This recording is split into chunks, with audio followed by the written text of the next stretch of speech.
The following is a proud production presented by the Middle Georgia Sports Network.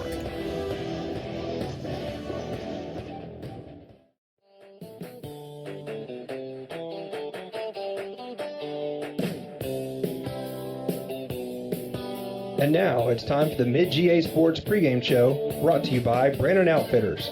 Here's Kenny Kofer and Brett Taylor. Put me in cold. I'm ready to play today.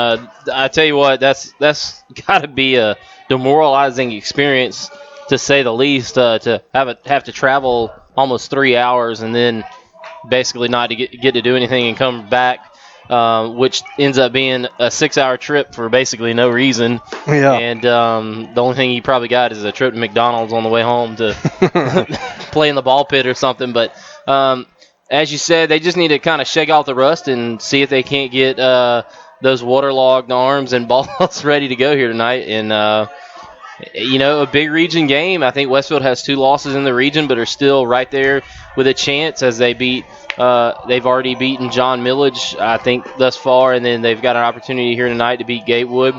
And then they play John Millage again, so they're right there in the thick of things. If they can win out in the region, they can probably take the region title and host a series here at home to go into the playoffs, and that's what you want. That's the position you want to put yourself in any sport: football, basketball, baseball.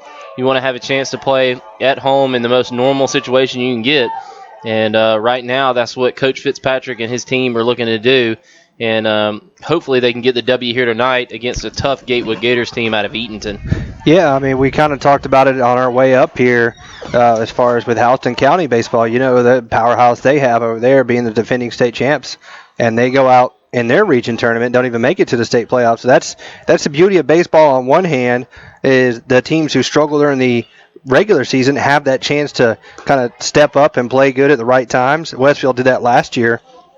They had kind of a down year, and then they go up and do pretty well once they get into the playoffs and really threaten there. So the season still very much wide open for Westfield, and it's what they make of it. And I'm sure getting off to a good start here against Gatewood here this evening, as that ball bounced over the screen and up underneath us there during the warm-ups. But hopefully Westfield can get this win here this afternoon against a Gatewood Gator team who, Westfield knows well from region play in football and basketball. So we'll see how things match up here this afternoon. And Brian Bledsoe will be the man on the mound for Westfield, Brett. And we've seen Brian a few times. He's got a good mix of pitches. He's probably, I'd put him maybe number 2 behind Owen Jones as far as most consistent on the Westfield team. And it'll be all behind him today and how well he pitches and if he can keep his team in it, because the wind, it appears, is swirling and kind of blowing out a little bit to right field, which is kind of odd because normally it blows straight out to left. So you want to keep the ball on the ground and kind of have some sinking action to your pitches if you can, because if it gets up in the air, it could get out of here. Yeah, and as you said, he should be throwing into the wind, so it might elevate that ball, and he's going to have to do a good job of control pitching and making sure that he hits his spots. And the thing that I've noticed about Brian Bledsoe is, as long as he has a little bit of confidence and he starts getting in kind of a fast groove pitching, stepping on the mound and going, he pitches pretty well. But he really has troubles, when he has time to think about the last play that just happened or an error that happened, or he gave up a hit in a big situation, and he just needs to learn how to kind of regroup himself out there on the mound and see if he can't get back in that fast groove. And when he pitches fast, and not talking about speed or velocity, I'm talking about pitch after pitch after pitch after pitch.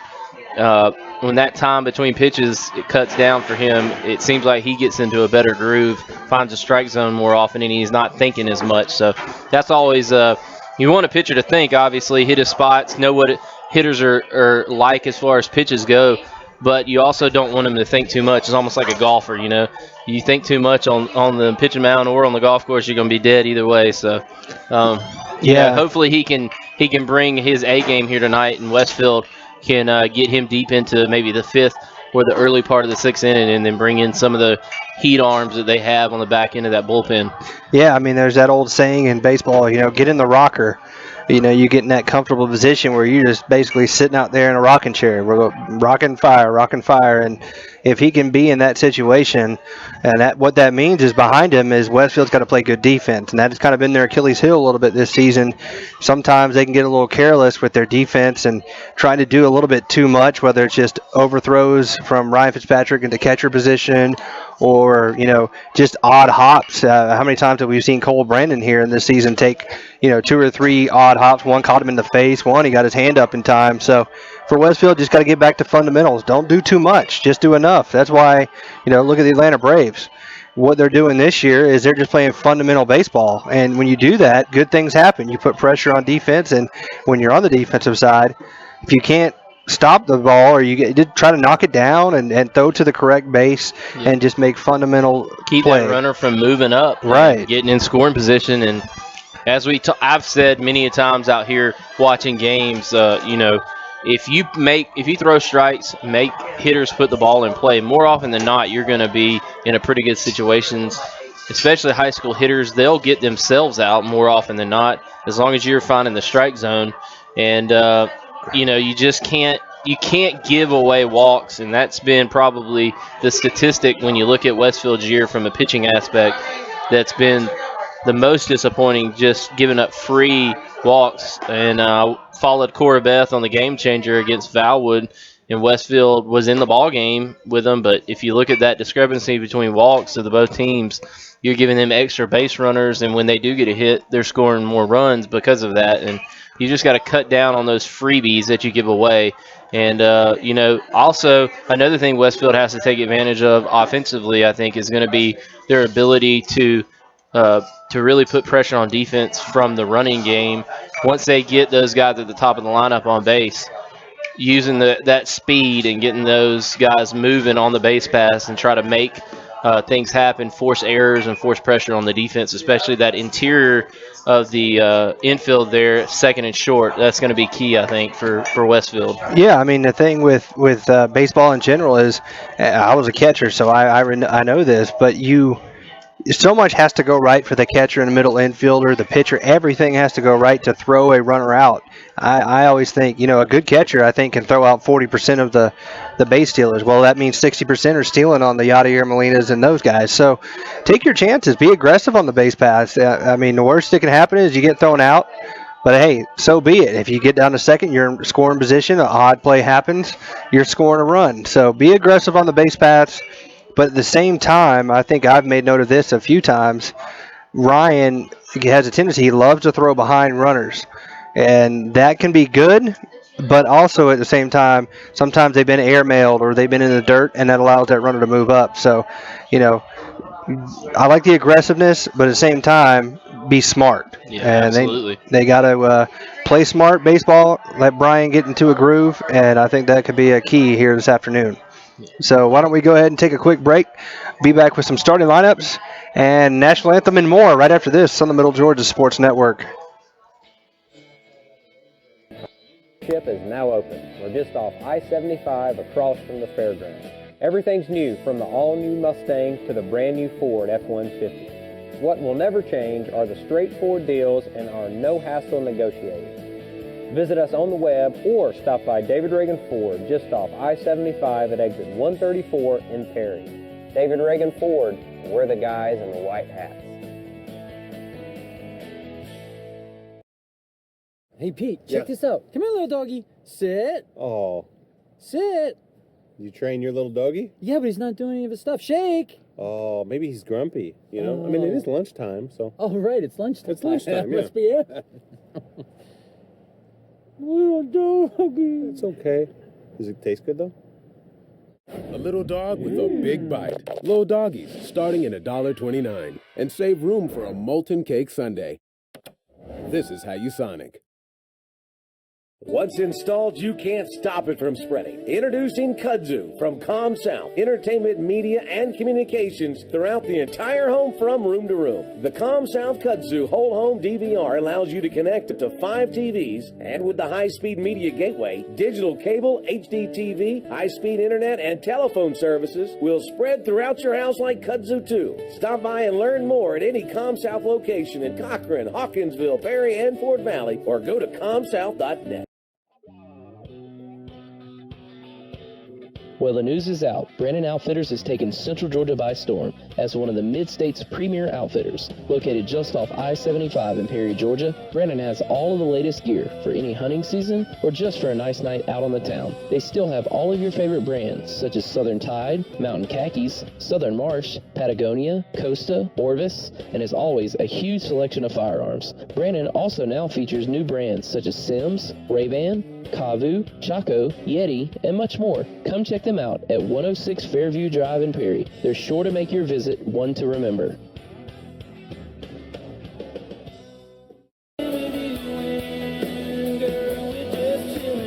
And now, back to the diamond for more baseball action on midgasports.net. And welcome back here to the Brandon Outfitters pregame show, where Westfield is almost set to take on the Gatewood Gators out of Eatonton, or as my wife likes to say when she read the sign on the way up to Lake Sinclair, Eatonton? Eatonton. I said, no, it's Eatonton. She'll be pissed about me saying that one, I'm sure. I'm a Briar Rabbit. Yeah.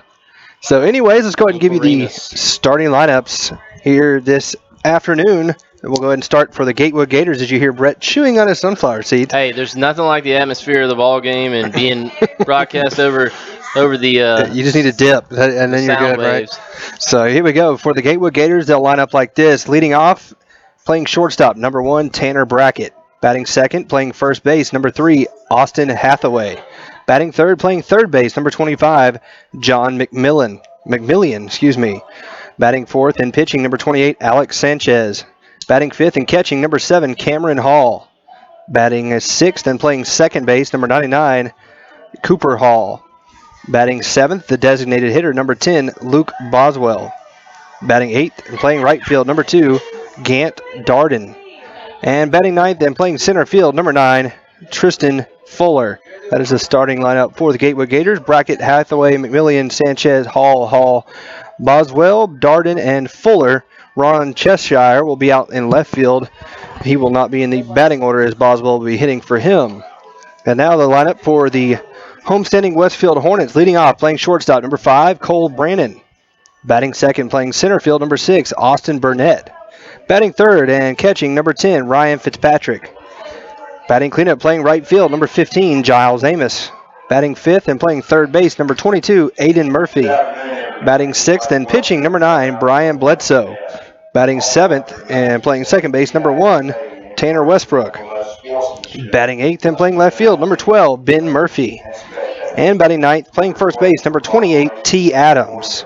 That is the lineup for Coach Rob Fitzpatrick. It is Brandon, Burnett, Fitzpatrick, Amos, Murphy, Bledsoe, Westbrook, Murphy, and Adams for the Westfield Hornets, who are the home team here this evening. Ben Murphy, the last 2 times we've seen him, Brett, has gone big fly and really crushed a few since we've been out here. I believe he at least got 2 on the year. We know that. He may have more.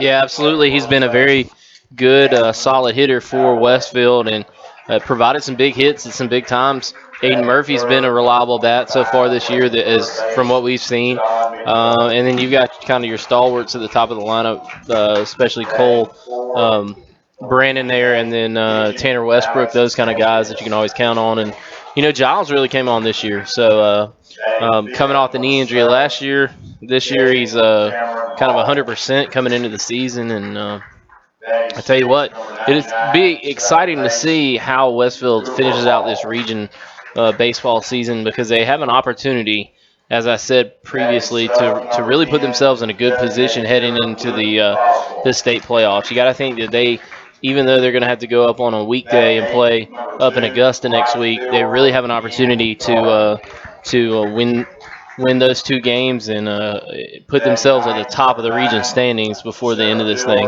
Yeah, I mean, it all starts at home. You got to play your best baseball here at home and defend your home turf, so to speak. And if you can go 500 on the road, I think any coach would be happy with that. So get it started here right now against the Gatewood Gators and let everything else kind of fall in place as you're kind of on the home stretch here. I think 6-10 is the Westfield record here at the moment, and obviously they'd love to get back to 500 or over that 500 mark as they head on into the region playoffs. But it's a beautiful day out here at the Hornets Nest, and if you're around, come on out. I think it's right at about 75 degrees, nice breeze blowing, and we noticed a lot of students out to support their school this afternoon. And you said, what is it, Kids Day out here? Because there was tons of them everywhere, but that's good to see. And always taking care of us up here in the press box. Brett finally got his long-awaited hot dog he's been waiting for all year. Very good. But I was going to say a comment on that. You know, Westfield's 6-10, and I believe the Lakeside team that came down to beat Houston County was under 500 as well, like 9-13. So, I mean, you get the right combination, you get everything flowing at the right time, peaking. You know, that's what it's all about. And beautiful day for baseball, as you said. A lot of folks out here. Hopefully they can cheer on Westfield to a big victory. Well, why don't we go ahead and take us a quick break and wrap up this Brandon Outfitters pregame show and come back with the starting first pitch and everything right after this on the Middle Georgia Sports Network. I'm NASCAR driver David Reagan. Our new dealership is now open. We're just off I-75 across from the fairgrounds. Everything's new, from the all-new Mustang to the brand-new Ford F-150. What will never change are the straightforward deals and our no-hassle negotiating. Visit us on the web or stop by David Reagan Ford just off I-75 at exit 134 in Perry. David Reagan Ford, we're the guys in the white hats.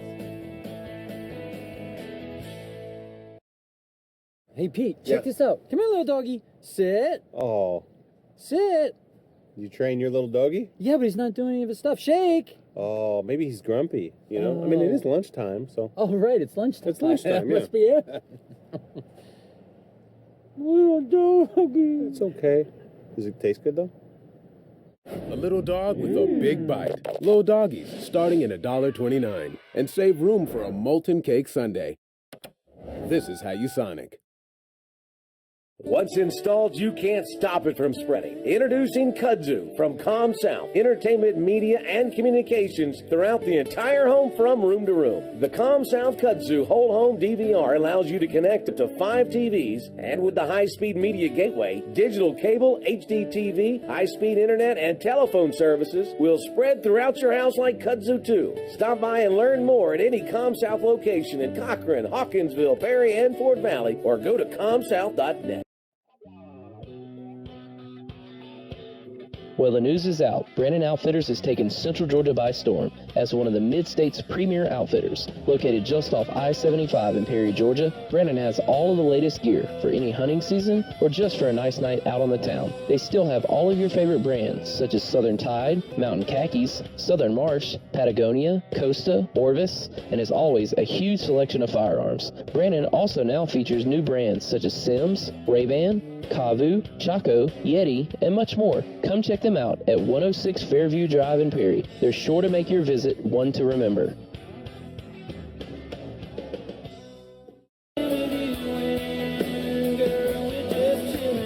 And now, back to the diamond for more baseball action on midgasports.net.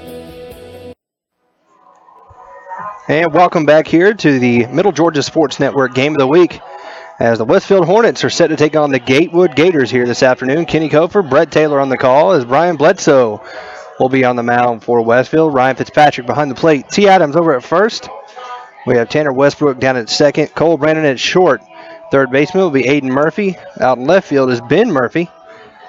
And you got Austin Burnett out in center and Giles Amos out patrolling right field, as Westfield will be in their black jerseys here this afternoon with the green lettering and numerals. trimmed in white. And the Road Gators decked out with their all grays with the green and gold writing and numerals and the pinstripe down the side of the pants there. So we're almost set for action here, Brett, and looking forward to it here this afternoon. It's great to see the sun out. That's the main thing. Yeah, and I hope it stays around, but the forecast isn't looking good for later on in the week. I think tomorrow's going to be nice, and then supposed to get some more of the wet stuff coming in on Thursday. But I tell you what, it's been a rough stretch of about 4 or 5 days here in the Middle Georgia area.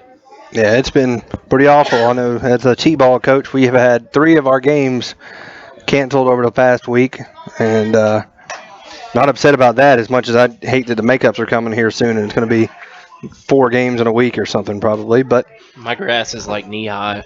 Yeah, it's hard to cut. You can't cut wet grass and muddy underneath. You'll tear it up. So Bledsoe kicks and fires. And there's a strike right down the middle.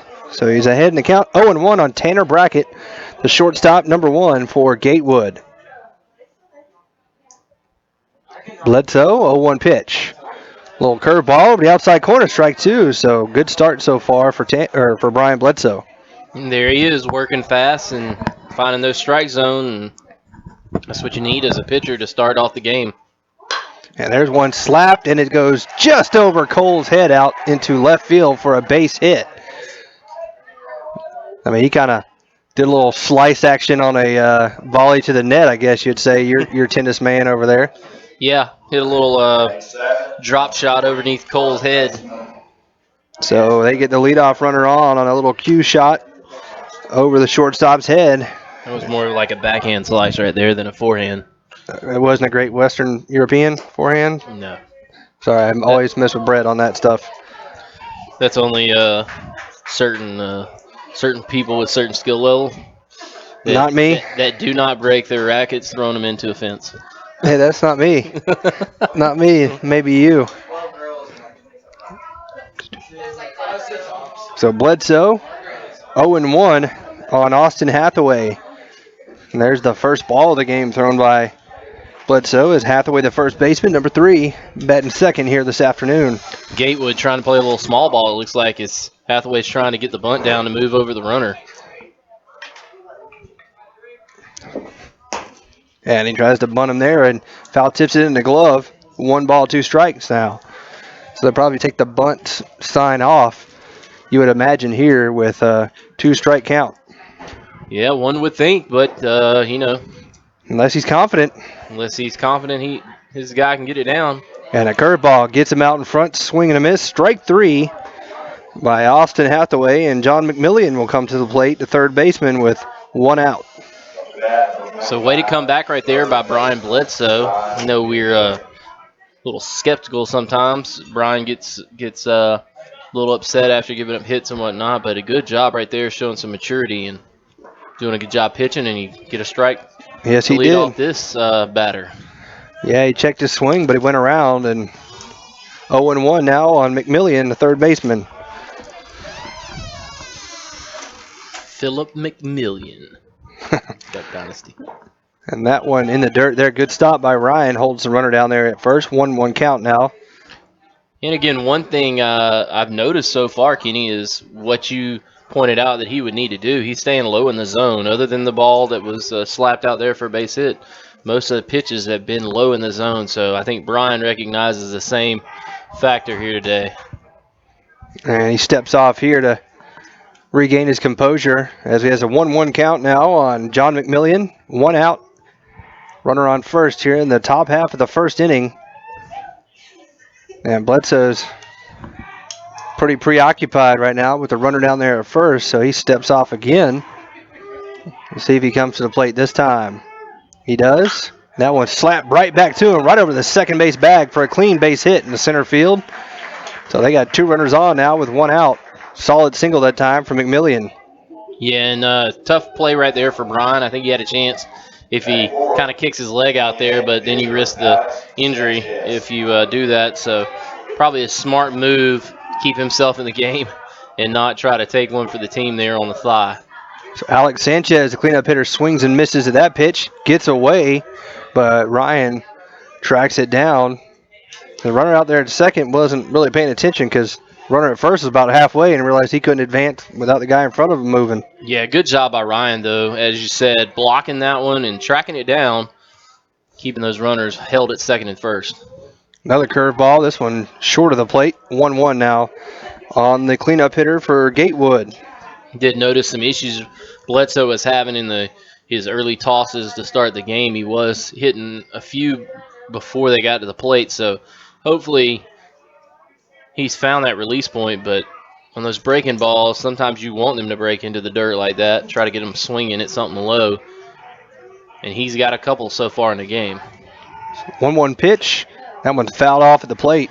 Got a piece of Ryan, but I think he's all right. So 1-2 now on Sanchez. Cameron Hall is on deck with Cooper Hall in the hole. I like Gatewood's unis, man. Simple. That's the best way to go sometimes. Kind of Oakland A's-esque. Yep. 1-2 pitch on the way. Curveball slapped out to short. Could be 2. 6, 4, and 3.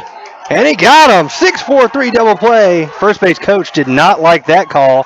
And I think he's going to let the ump know about that. But that'll do it on the top half of the first. No score. We head to the bottom of the first. Gatewood 0. Westfield coming to bat here on the Middle Georgia Sports Network. Hey, Pete, check this out. Come here, little doggy. Sit. Oh, Sit. you train your little doggy? Yeah, but he's not doing any of his stuff. Shake. Oh, maybe he's grumpy, you know? I mean, it is lunchtime, so. Oh, right, it's lunchtime. It's lunchtime, Must be it. Little doggy. It's okay. Does it taste good, though? A little dog with a big bite. Little doggies, starting at $1.29. And save room for a molten cake sundae. This is how you Sonic.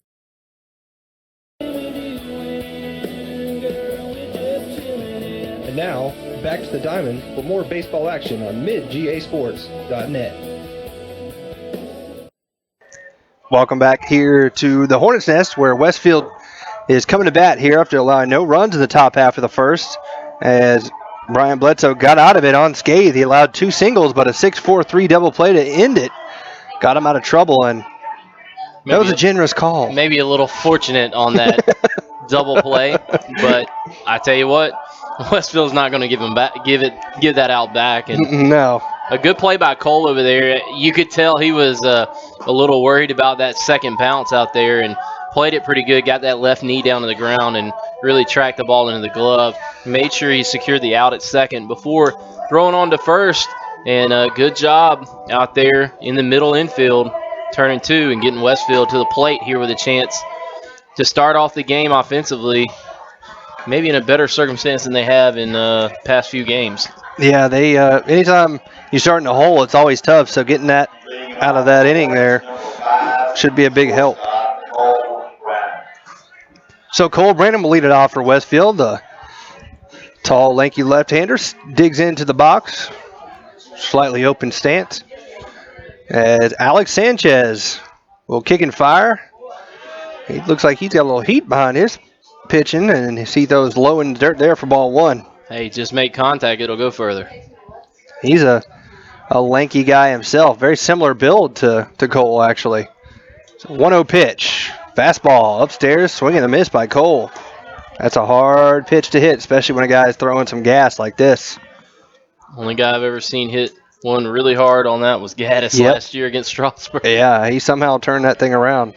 1-1 pitch. Fastball again upstairs, and Cole swings through it. So 1-2. I don't even try to figure the speeds of high school kids and how fast they throw. I mean, I would think, a top guy probably throws 85 or so. Yeah, unless you have someone really, really special. I think this kid's probably touching 80. Probably 80 to 85, somewhere in that range. Ball 2 there, 2-2. But so far, he hasn't thrown anything but fastballs, so you wonder if he's got any kind of secondary pitches to go along with it. So 2-2 pitch on the way from Alex Sanchez to Cole Brandon. And Cole slaps one in the right field. Coming in is the right fielder. He's there to make the catch for out number 1. So got a little bit on his hands that time, I think, for Cole. And Austin Burnett will be the batter. I think if he pulls his hands in just a little bit and gets more of that barrel to it, that might be out there in that shed. Yeah, I mean, as you said, he kind of hit a can of corn pop fly, but just caught it right off the end of the bat, and got to get the barrel more on that bat. More on that ball. And there's Austin swinging through that one, looking a little bit of a change-up that time, a little high and away. So he's in the hole 0-1 now with one out here in the bottom half of the first. Tried the curveball, left it upstairs, 1-1. Yeah, as you said, not sure he's got many other options out there other than the fastball. Got a pretty lively fastball, though. So we'll see how Westfield attacks him. And there's the fastball, but it's low, 2-1. And this is what I think Westfield's got to do, make him work and get that pitch count up, force him to continue to throw that fastball, let that arm get tired, and maybe he'll get some of those across the plate, and you can put some aluminum on it. Austin squared around momentarily, then looked at a strike right down the middle. So 2-2 now. On the Westfield center fielder, Ryan Fitzpatrick, the catcher on deck. 2-2 pitch on the way. And Austin waves at that one for strike 3.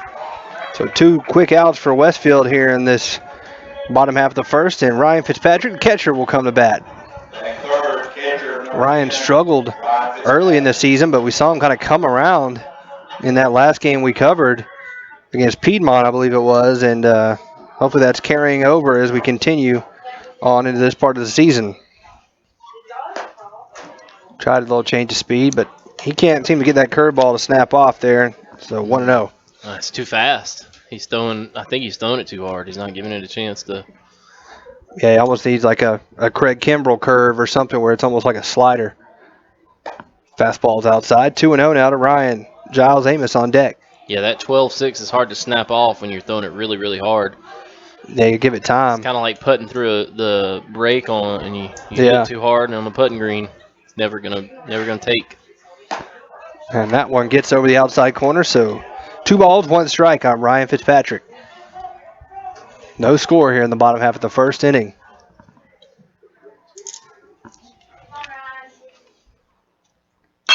Ryan slaps one out to second base, under his glove and into right field for a base hit.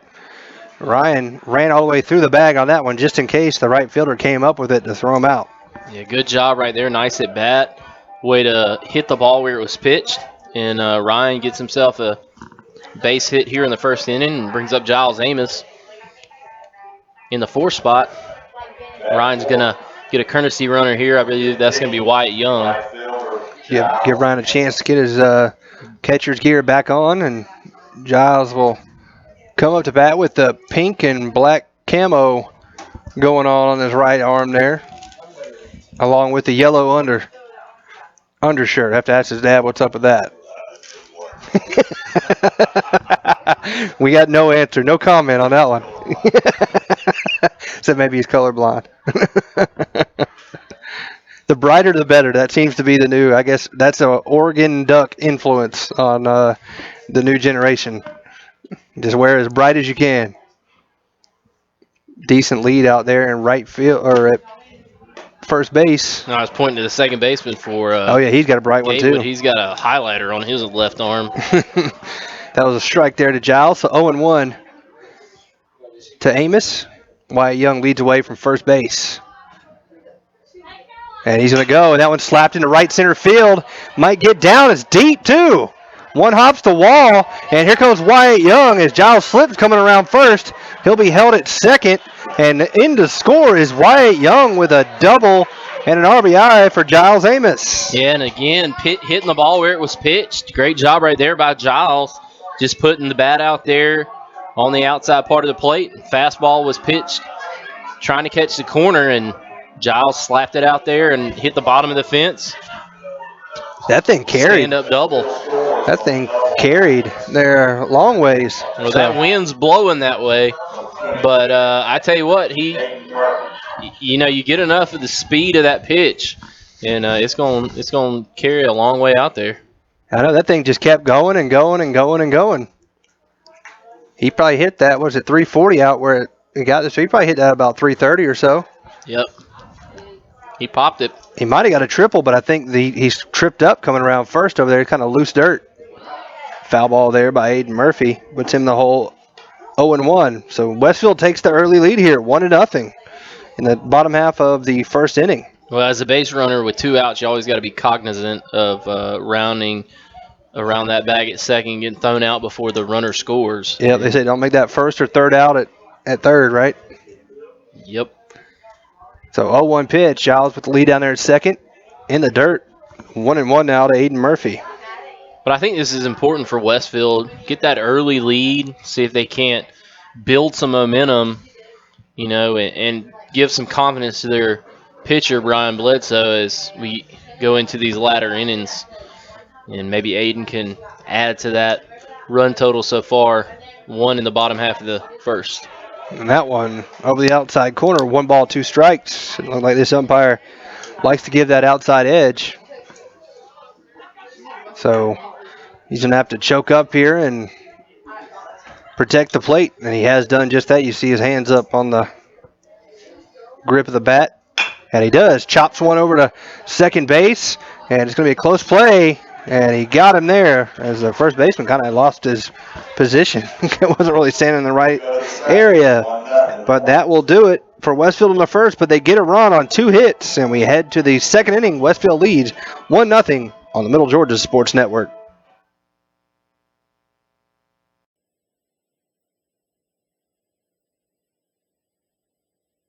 Once installed, you can't stop it from spreading. Introducing Kudzu from ComSouth, entertainment, media, and communications throughout the entire home from room to room. The ComSouth Kudzu whole home DVR allows you to connect up to 5 TVs, and with the high-speed media gateway, digital cable, HD TV, high-speed internet, and telephone services will spread throughout your house like Kudzu 2. Stop by and learn more at any ComSouth location in Cochran, Hawkinsville, Perry, and Fort Valley, or go to comsouth.net. And now, back to the diamond for more Westfield varsity baseball action on midgasports.net. Welcome back here to the top half of the second inning where Westfield leads 1-0 over the Gatewood Gators. And Giles Amos with an RBI double there in the bottom half of the first as he short hopped the right center field fence and allowed Wyatt Young, who is pinch running for Ryan Fitzpatrick, to come in and score. So big to get out to an early lead. That should put Brian Bledsoe in a lot more comfort level to have a lead like that, especially against a very strong pitcher in Alex Sanchez. Yeah, absolutely. As I said, given that confidence that you need as a starting pitcher to try to attack these hitters, and you got the lead, and now just let that defense work behind you. So it will be Cooper Hall or Cameron Hall stepping in here. He looks at one high for ball 1. In the first inning, the Gators had 2 singles, but they were erased on a double play to end the inning, and that one's fouled back our way, 1-1.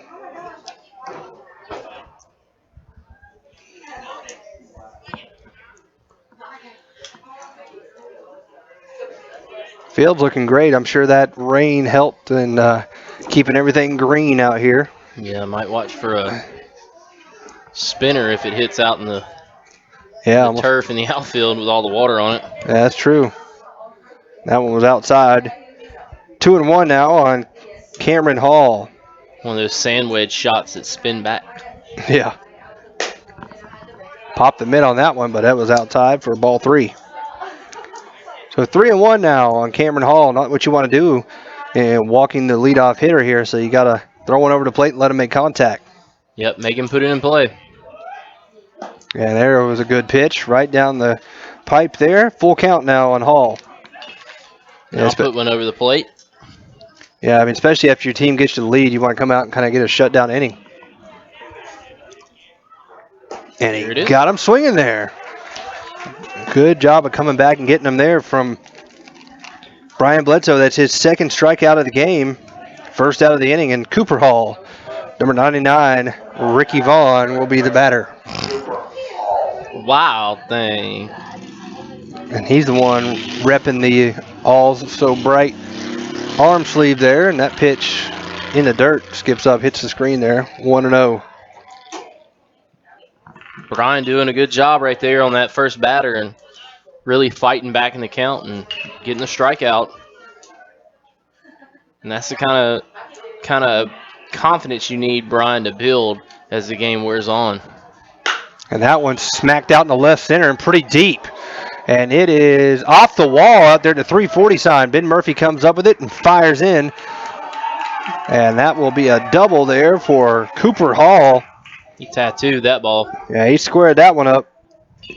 Had a little bit more height. They would have been out of here, but it hits right off the fence there at the 340 sign. And a double for Hall. So runner in scoring position for Luke Boswell, the designated hitter. I tell you what, a good job of Ben Murphy getting the ball back in. And if Cole would have been able to get out there quick enough, he might have had a play at second. And that one, check swing right over to third base. They're going to throw on to first for the out. The runner's going to try to advance, and he will. Overall, though, good play by Aiden Murphy getting the sure out over there at first. So 2 outs now, and a runner at third for Gant Darden. Yeah, that was a great play by Aiden. Just getting the force at first, and then if you can possibly get the runner coming over to third after the throw to first, good attempt, but a good job of securing the baseball nonetheless. Don't want to let it get away from you and allow that runner to score in a cheap manner.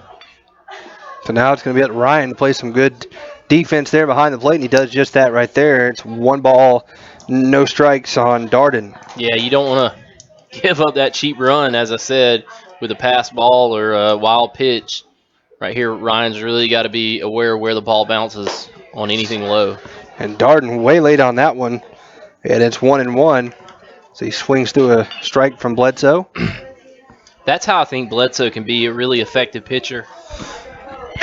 Mixing those different pitches in and the speed variation can help him out a lot. And that one gets back to the screen. There's going to be a play at the plate, and they got him. Great job by Ryan getting back there, and Brian Bledsoe gets there for the tag in the inning.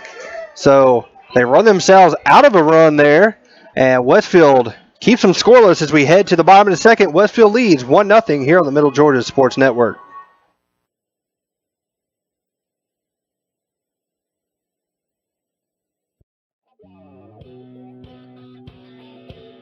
Well, the news is out. Brandon Outfitters has taken Central Georgia by storm as one of the Mid-State's premier outfitters. Located just off I-75 in Perry, Georgia, Brandon has all of the latest gear for any hunting season or just for a nice night out on the town. They still have all of your favorite brands such as Southern Tide, Mountain Khakis, Southern Marsh, Patagonia, Costa, Orvis, and as always, a huge selection of firearms. Brandon also now features new brands such as Sims, Ray-Ban, Kavu, Chaco, Yeti, and much more. Come check them out at 106 Fairview Drive in Perry. They're sure to make your visit one to remember.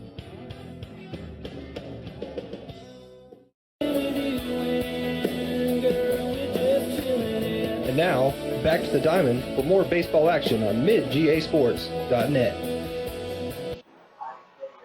Welcome back as we go to the bottom half of the second inning. Westfield leading by 1.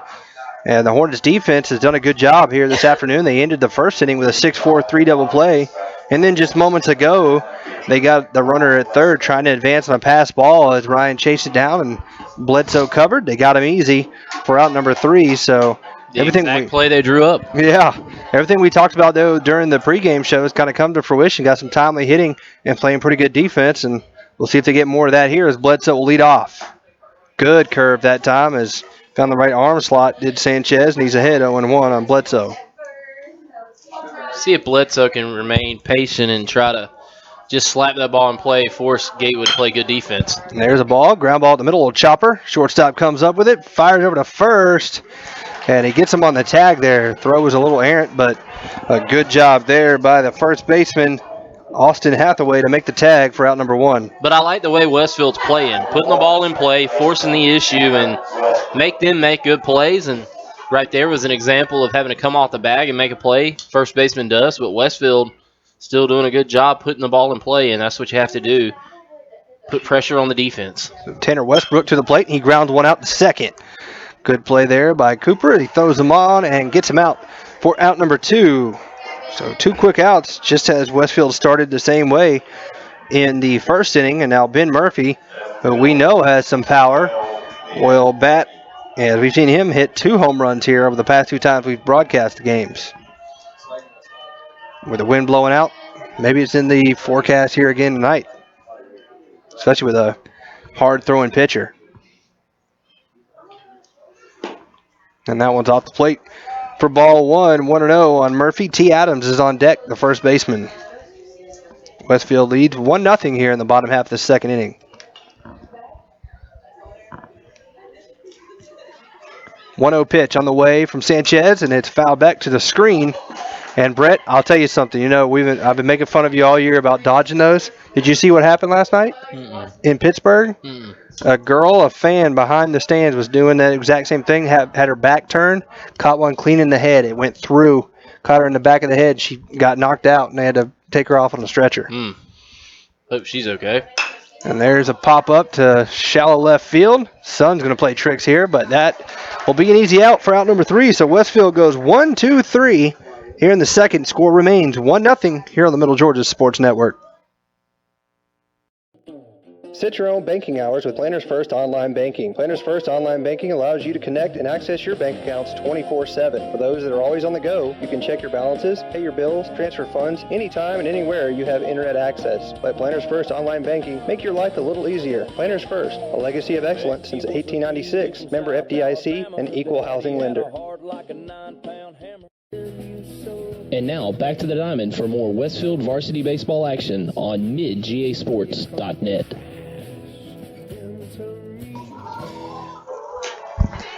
Welcome back to the Hornets' Nest as we go to the top half of the third inning. Westfield leads 1-0. An RBI double by Giles Amos, the only scoring so far for either team.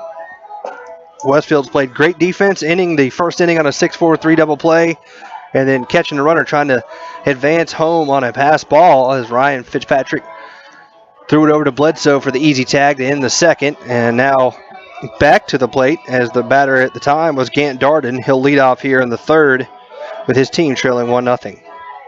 Yeah, and Bledsoe just got to keep rocking along, making good pitches, forcing Gatewood to put the ball in play. And if he can do that, he's got an opportunity to continue to pitch well in this game. And really, Coach Fitzpatrick needs Brian to pitch himself deep into this game, I think, and give Westfield an opportunity to get to the big arms at the back end of that bullpen.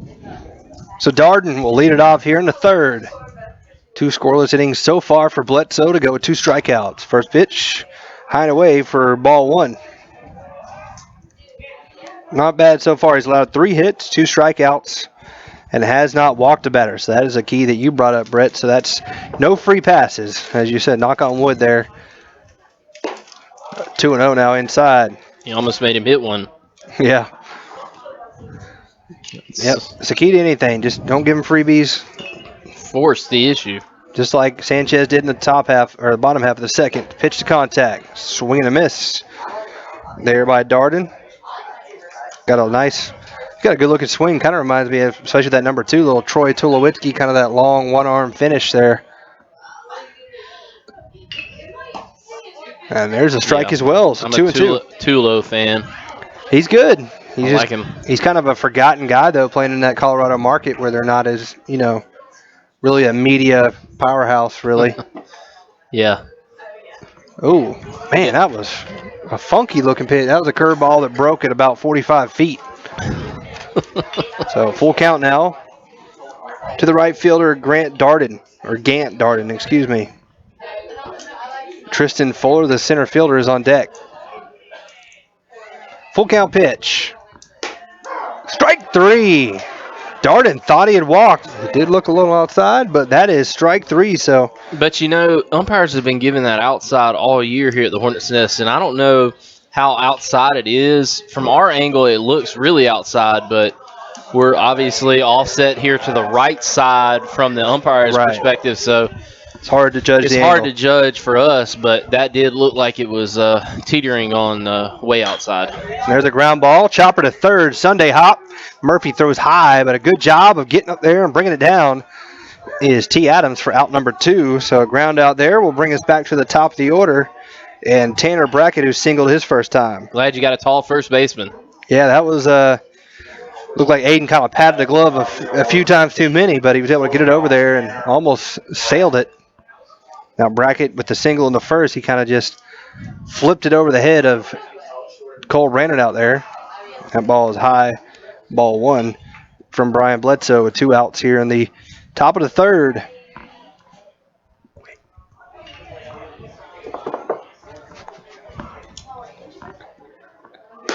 Two and 0 now on Brackett. Hathaway's on deck. Again, Westfield leads here 1-0. Just past the 7 o'clock hour, 7:07 here, and that pitch is inside for ball 3. So 3-0, I believe, to Brackett. And there's ball 4, so I put the whammy on him, and that's his first walk of the game. So Brackett reaches for the second time, and it'll be Austin Hathaway, the first baseman, who struck out swinging back in the first. Yeah, just 4 straight. Unfortunate right there. Kenny can't keep his mouth shut. I know. I'm like, who is that guy that always does? It's like Chip Carey, man. He's always seems to whammy the Braves. There's a strike curveball. Looked a little outside, but he gets the call. 0-1 now on Hathaway. A little low, too, but tell you what, the umpire's moving the game along. I like it. Yes. Doing a great job. So Brackett leads the way from first as Hathaway looks at the ball in the dirt. That one took a high bounce, kind of crazy. It's hard to figure out where that thing's going to bounce when it comes on a spike curveball like that. So that allows Brackett to get down to second.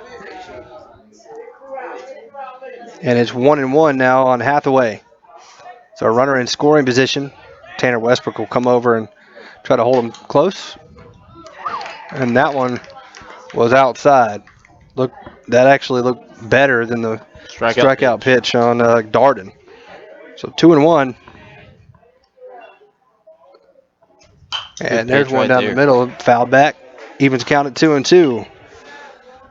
So Bledsoe can get out of this with one more strike. Well, I think now you go low in the zone.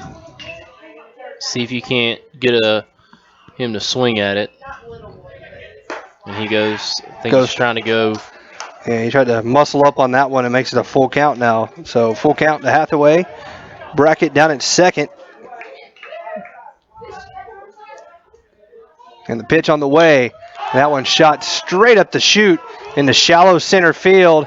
Going out is Tanner Westbrook. He makes the catch and falls to the turf for out number 3. That'll do it on the third inning for the Gators. And Westfield continues to lead 1-0 here on the Middle Georgia Sports Network. On the athletic field and in the classroom, students at the Westfield School are preparing to meet the challenging demands of the 21st century. Our dedicated faculty teaches and inspires students from pre-K to 12th grade to think critically and learn globally, preparing our students for college in a Christian environment that has been the Westfield mission for more than 44 years. And our students excel. From football to chorus, art to tennis, and basketball to debate, Westfield students aspire to be champions. It's the Westfield experience. To learn more about the Westfield School, visit our website, westfieldschool.org, or call our admissions office at 987-0547. The Westfield School, ready for college, ready for life. And now, back to the diamond for more Westfield varsity baseball action on midgasports.net. Welcome back to the Hornets' Nest. We go to the bottom of the third. Westfield leads 1-0 over the Gatewood Gators. An RBI double back in the first inning by Giles Amos. The only scoring thus far here for either team. And Brian Bledsoe, Brett, has pitched a heck of a game thus far with only 3 hits allowed, no runs, 1 walk, and a couple strikeouts. So they got 3 strikeouts. So pretty good day so far for Bledsoe. And that's what you needed from him to coming into this game, and just a solid effort, get you into the late innings and give yourself a chance to win the game late. And right now Westfield has a 1-0 lead, and that's all you can ask for if you're Coach Rob Fitzpatrick. You want your team in a region game to be in it there in the end and try to win it late. So T. Adams looks at a hard strike there over the outside corner. 0-1 now to the young first baseman for Westfield, who made a good play earlier on a high throw from Aiden Murphy to bring it down for an out. So T slaps one, a little nubber that might fall. But over there to make the little catch is the shortstop there for out number 1. So weak pop kind of squib there from T. Adams is out number 1. Yeah, good play right there from the shortstop for the sliding catch. And as you said, it kind of got caught in between the shortstop and the third baseman. And T, just trying to put the ball in play, kind of spun off the top of his bat. And first out there in the inning here in the bottom of the third. So Cole Brandon is the batter, and he looks at a good curveball there for strike 1. Cole flew out to right field back in the first inning, and his first and only at bat. They got in position pretty straight up in all positions here. And he swings and misses there for strike 2. Even when he swings and misses, is a pretty swing. He's definitely worked at his game. He did it all year long, playing in a lot of, I think it was Under Armour tournaments, and he swings and misses there for strike 3 and out number 2. So he's now set down 6 in a row as Sanchez, and Austin Burnett will be the batter. He also struck out swinging his first time up. Austin's just got to try to put the ball in play in the infield and then let his legs do the work, I think. Don't try to be too fancy, too powerful. Just put it in play. He lays the bunt down, and he is out. It touched him out of the box, so he's out after the bunt for out number 3. So that was a quick inning. 1, 2, 3 goes Westfield again, and we head to the top of the 4th. 1-0 Westfield leads here on the Middle Georgia Sports Network. Hey, Pete, check this out. Come here, little doggy. Sit. Oh, Sit. you train your little doggy? Yeah, but he's not doing any of his stuff. Shake. Oh, maybe he's grumpy, you know? I mean, it is lunchtime, so. Oh, right, it's lunchtime. It's lunchtime, yeah. Must be it. Little doggy. It's okay. Does it taste good, though? A little dog with a big bite. Little doggies, starting at $1.29. And save room for a molten cake sundae. This is how you Sonic.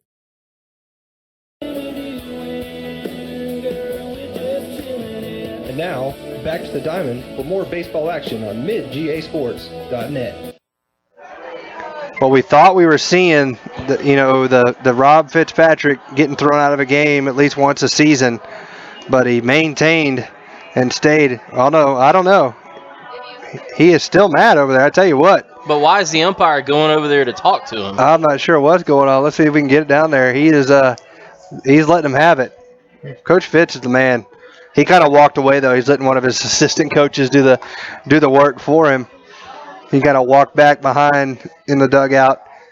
The disputed call was a bunt that hit Austin Burnett as he was trying to run the first. Now, the call would be that he was hit outside of the batter's box, so he is out. And I guess it goes as a strikeout. I'm not exactly sure, but it was kind of debatable. But he made the quick call, so I guess, hats off, he's decisive. So it wasn't out, and that ended the inning, and the umpire's walking back kind of laughing. So I guess whatever it is, he is okay with it, I guess. Well, at this point, you got to move on to the next inning. Nothing you can do. So I just found it odd that the umpire goes over there to him. I mean, at that point, to me, you can't throw out. No, yeah, you're kind of instigate. There was an umpire who did that a couple of years ago against the Braves. Kind of went after Bobby Cox Doug Eddings. That was his name. I think it was Chipper he went after one time, and he kind of had something out for the Braves. 2-0 there. Remember that time when, what was his name? Johnny Estrada? Do you remember him getting thrown out at the catcher position, and he said something, he turned around, tossed it all off, and got in that guy's face? That was awesome. If you're going to go, man, you might as well go all out. There's a squibber back to the mound, and they throw him out there for out number 1. McMillian goes 1-3 put out. We have seen more little odd squibbers like that between these two pitchers, so I guess that's credit to their good pitching. Also, that light, I think, might be throwing some hitters off. That's true. There is a shadow that kind of cuts across. The pitcher releases the ball in the light. Shadow to light to shadow. Yeah, that's hard to. Ooh, what a pretty pitch. Wow. Pretty breaking ball there for strike 1. Yeah, that had about probably 7 inches of break on it, That was nice. if And not more. Sanchez is the batter. He grounded into a double play at the end of the first inning. Looks at the pitch in the dirt outside, evens the count at 1-1. One of those front shoulder breaking balls. Breaks right down to the middle of the plate. I mean, just whew. And they checked the swing down there, and the umpire down at first base said he did Rob's not go. still talking. He's good, man. They're going to check again. Nope, that was high for ball 2. Yeah, he didn't go on that one. You could clearly see his bat held back, but nonetheless. I would love an honest assessment from first base and third base umpires on if they were actually paying attention on those situations. Whew, that must have just been outside. 3-1 now on Sanchez. You know those umpires are probably thinking, what am I going to have for dinner? And then all of a sudden they check a swing and they point down to him. They're like, oh, yeah, he went. Mm-hmm. And that one outside as well. So second walk of the game for Bledsoe, and he has a runner at first with 1 out for Cameron Hall. You know how they say, like, basketball coaches, they'll work the officials and work them throughout the game to try to get calls. But I think baseball officials are different. You work them enough, they're going to go the other way. Yeah. And so I don't know if we're going to see any fortunate calls for Westfield here the rest of the way. And that one's high, so ball 1. Yeah, I think Coach Fitz might have rubbed the home plate umpire a little bit, and he is definitely not going out of his way to make any calls in the Hornets' favor. So 1-0 pitch. And that was a strike earlier, but not there. 2-0. He was calling that in the first 2 innings, and now he's kind of gone away from it. So it is what it is, I guess. Maybe in the 5th. Maybe he only likes the even number or odd number. We'll see. And that one's inside, 3-0. So this is the situation you kind of referred to with Brian Bledsoe. When he's in a groove and he's feeling comfortable, he can really do some damage. But once he gets things out of whack a little bit, there's a strike though. And what he needs right now, I think, is a nice solid strike, lower half of the plate, and kind of coax a ground ball maybe out there to shortstop and see if Westfield can't get out of the inning, just to keep him from getting into any sort of trouble. And there's a solid hit out in the left field as Murphy's over there to make a good stop and throw it back in. So a solid single from Cameron Hall puts runners at first and second with 1 out for Cooper Hall, who doubled off the fence back into second. Well, not what you wanted. You got it to that side of the infield, but it's probably just a little elevated on the pitch. And they'll bring in a pinch runner now to give the catcher Cameron Hall a chance to get his gear back on. But that was a very solidly hit baseball. And at first I thought it might go in the gap, but a good job over there by Murphy getting over to cut it off. Yeah. Ball probably spun a little bit on that grass out there that's probably 5 inches long by now. And they're going to fake the throw to second.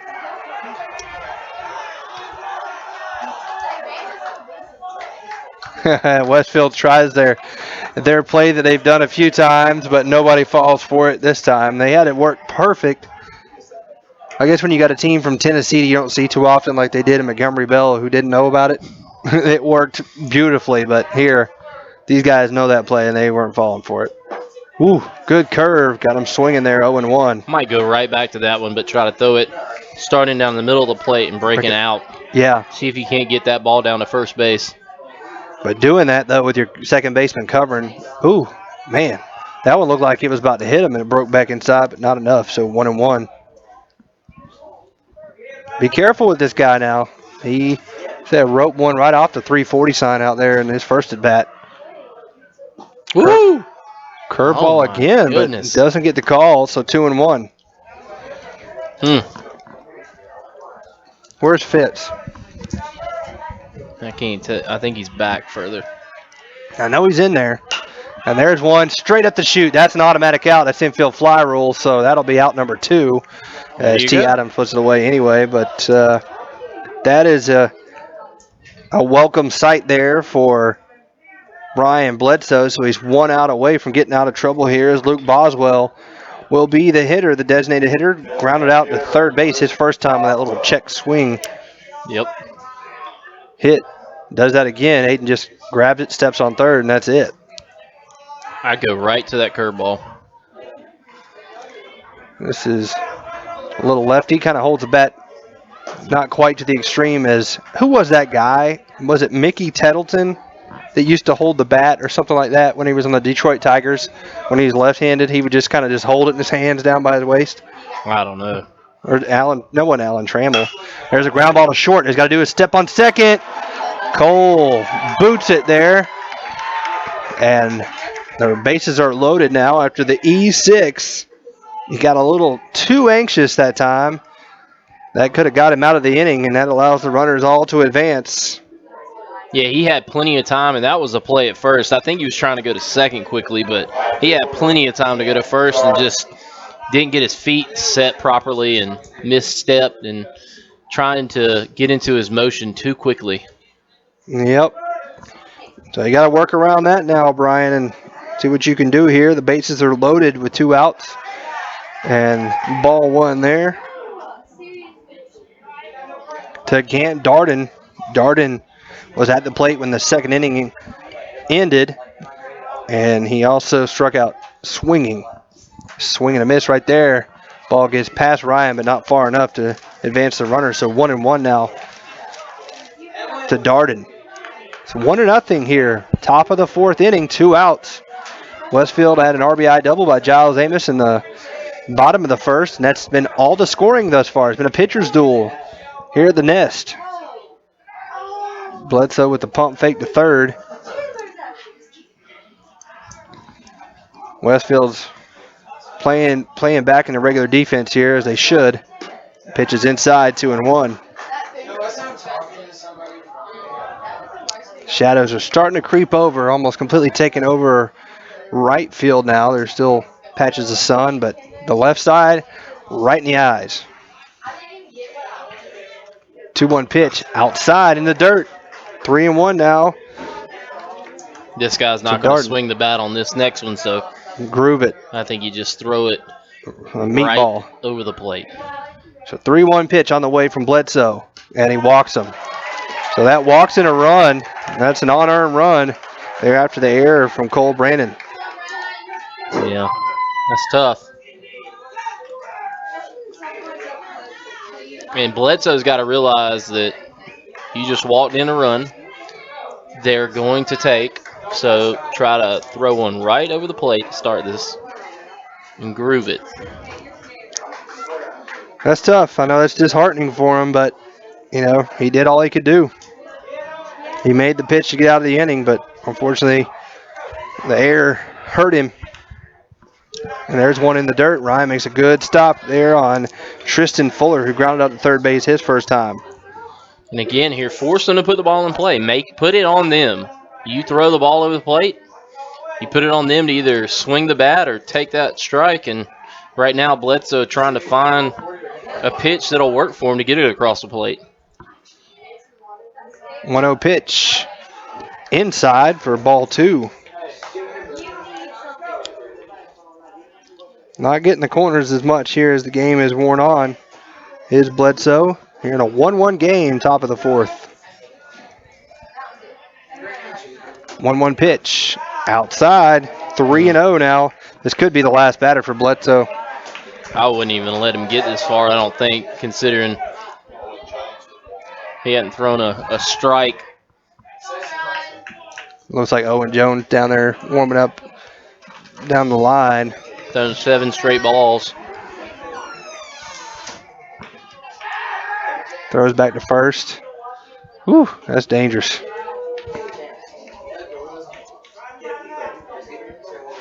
Dangerous. There's a 3-1 count now, or 3-0 count, excuse me, on Fuller. And that must have been high. So he walks in the leading run. And that is, you know what? Did Fitz get tossed? Fitz might have got tossed. Because now we're going to have a pitching change, it appears, or is he just going to come out and talk to him? At the moment, it looks like he's just talking to him, trying to get him to calm down. That's disheartening, though, because he's pitched a good game so far. that error kind of took him out of it. But he's got to buckle down here, so he'll go back to the top of the order. And Tanner Brackett, who's reached base twice with a single and a walk, will be the batter. Yeah, I think Coach Fitz, that's him leaning on the railing, though, right? I can't tell.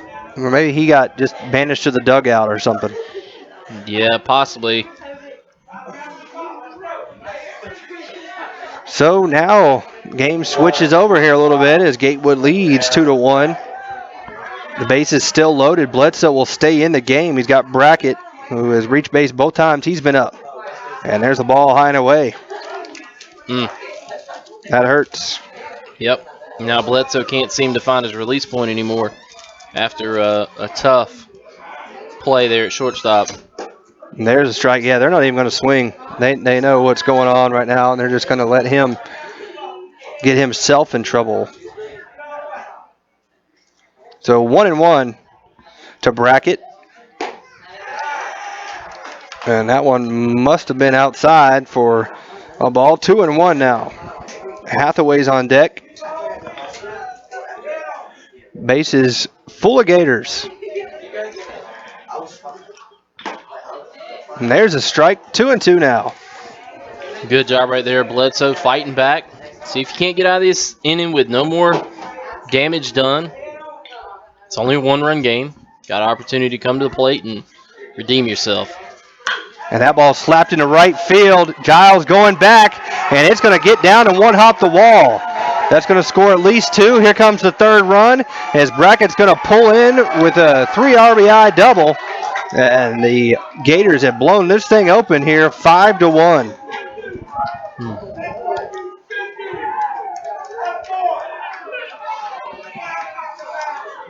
Should have been out of the inning, and that's what happens when you give extra outs. Just a solid hit there from Brackett. He lined it right into the right center field gap. Tough pill to swallow. Yeah, you're out of the inning. And now he's got one foul pop back our way. That'll get out of play for strike 1 against Austin Hathaway, the first baseman. I never understand the unearned earned run rule, but I guess all those runs would be considered unearned because he could have got out of the inning right there on the third out. I'm not sure. I have no idea. And now he just hit a batter on an 0-2 count.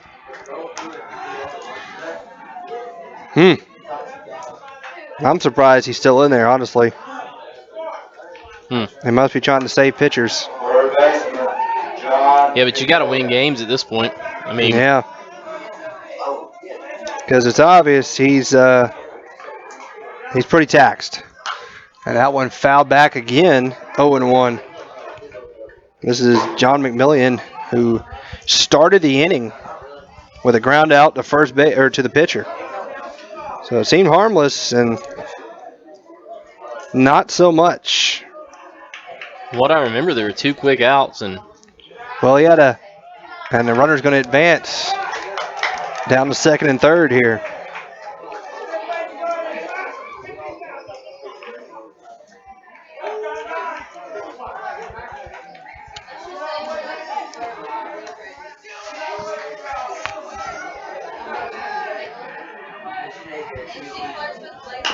Oh, and 1 little swinging bunt is going to turn to gold. Nothing he could do about that. And that's going to score another run for Gatewood. Wow. It's about the luckiest. I mean, that was a full swing that went about 25 feet. And with the ground being as soft as it is and grass on the lines, just died. Tell you what, these guys are rowdy. Their fans and their players. And that one's in the dirt. Yeah, Ryan. It's like they got skin. That probably didn't feel too good. Yeah, I think maybe hindsight is obviously 20/20, but after you walk that runner in, I think you got to pull him when it's 1-1. But might not have had a pitcher ready. I don't know. They had Owen Jones warming up. And this umpire's not giving anything now after the spat last inning with Coach Fitzpatrick.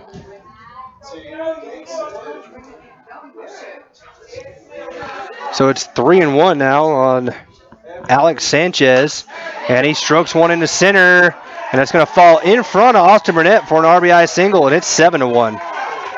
Whew. When the wheels fall off, they fall off. Wow.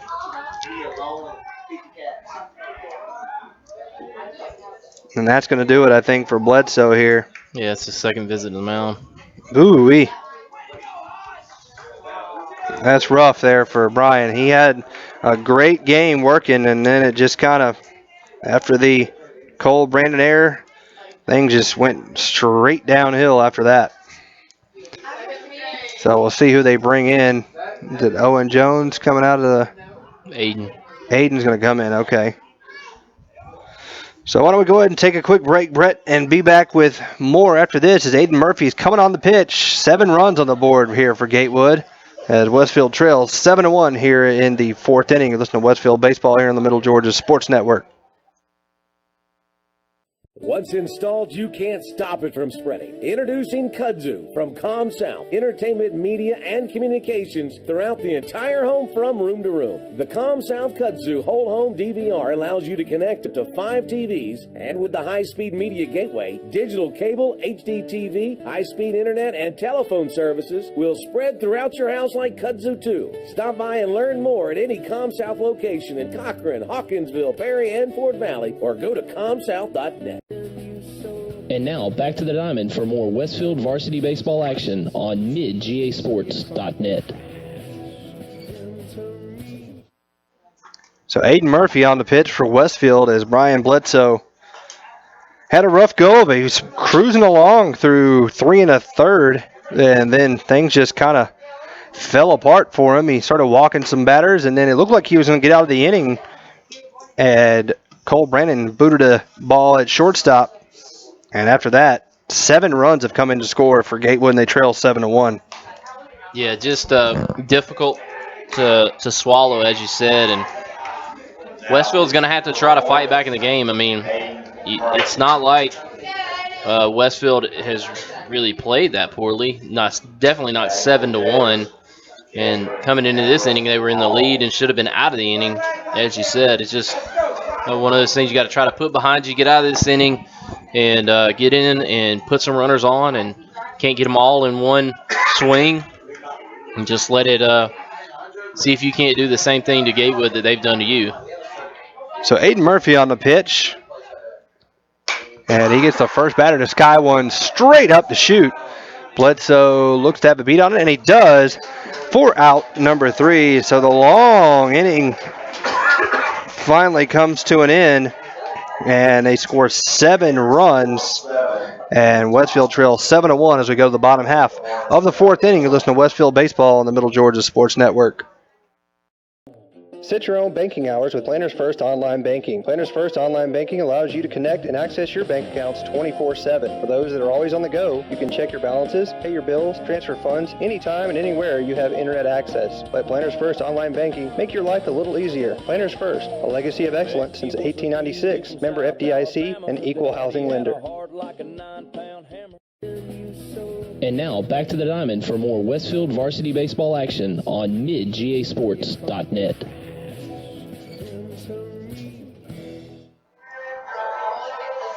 Welcome back here to the Hornets' Nest, where Westfield trails 7-1 to the Gatewood Gators here in the bottom half of the 4th inning. And it was a pitcher's duel for a while until that inning there, Brett. They scored 7 runs, and it all started with the error out at shortstop by Cole Brandon. Yeah, just unfortunate. As I mentioned at the time, he just got a little bit antsy trying to get the play at second. I think he had it clearly at first base if he just allows,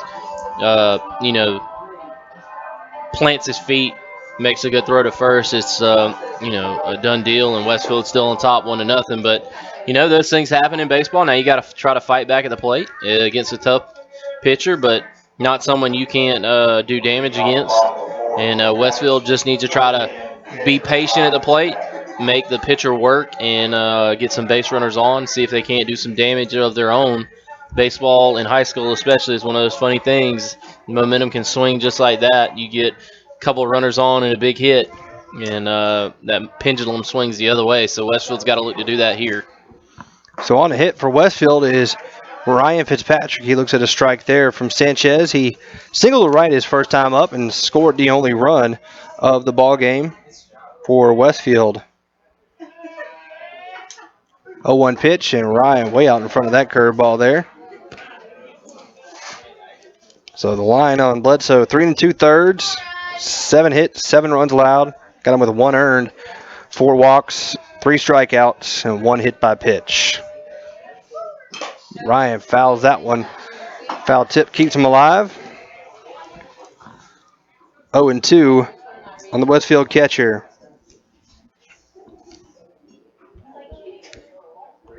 Westfield's gone 1-2-3, 1-2-3 the last 2 innings after getting a couple hits there in the first and getting a couple runs, or getting a run, excuse me.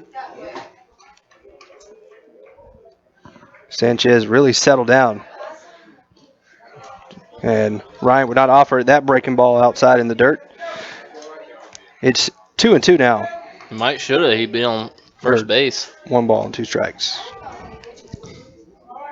If he offers it that pitch, he'd be running down to first base before the catcher even gets the ball. It'd probably be 3/4 of the way down. That's true. Good point.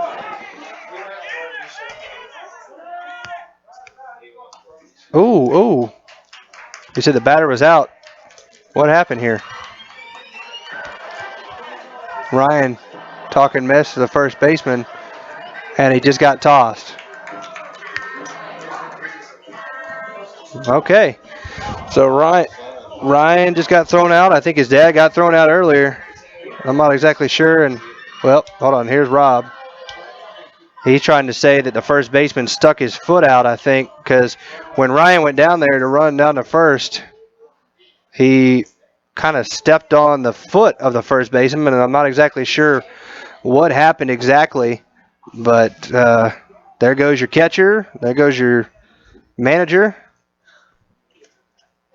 So there's 2 Fitzes for the price of 1 gone here this afternoon. So, and now we're trying to figure out what happened here. Is the third base coach coming down as well as the first base coach? Well, the umpire never made an out call. Right. Well, no, I don't think he was throwing him out at that. What he was throwing him out for was that was a bad call. Yeah, you got to make an obvious call. I know, but it doesn't escalate if you make an out call. True. But what happened was down at first, when Ryan was running to first, he didn't step on the bag for some reason. You're going to go ask this guy, Blue, and he's not going to change his mind. After he just tossed the guy. I mean, he's got to now confirm his call. Because if it was in the dirt, then he can advance. Yeah. But I think that's what they're trying to discuss. But I think something happened with the first baseman down there. His foot on the bag. I don't know if Ryan felt he was trying to trip him up or what. But Ryan had something to say to him, and he got tossed pretty quickly. So I think Ryan goes down swinging there. So tensions are high here this afternoon or this evening for Westfield.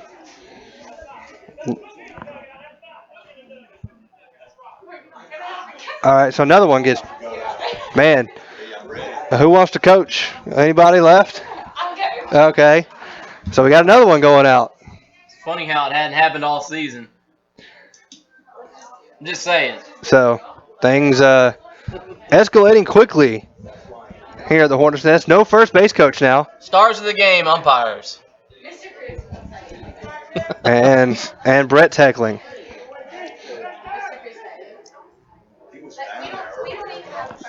A whole lot of who can coach. Hey, what's William doing? Let's see if we can get William Amos, former Westfield athlete, to come out here. Now Coach Fitz is saying something again.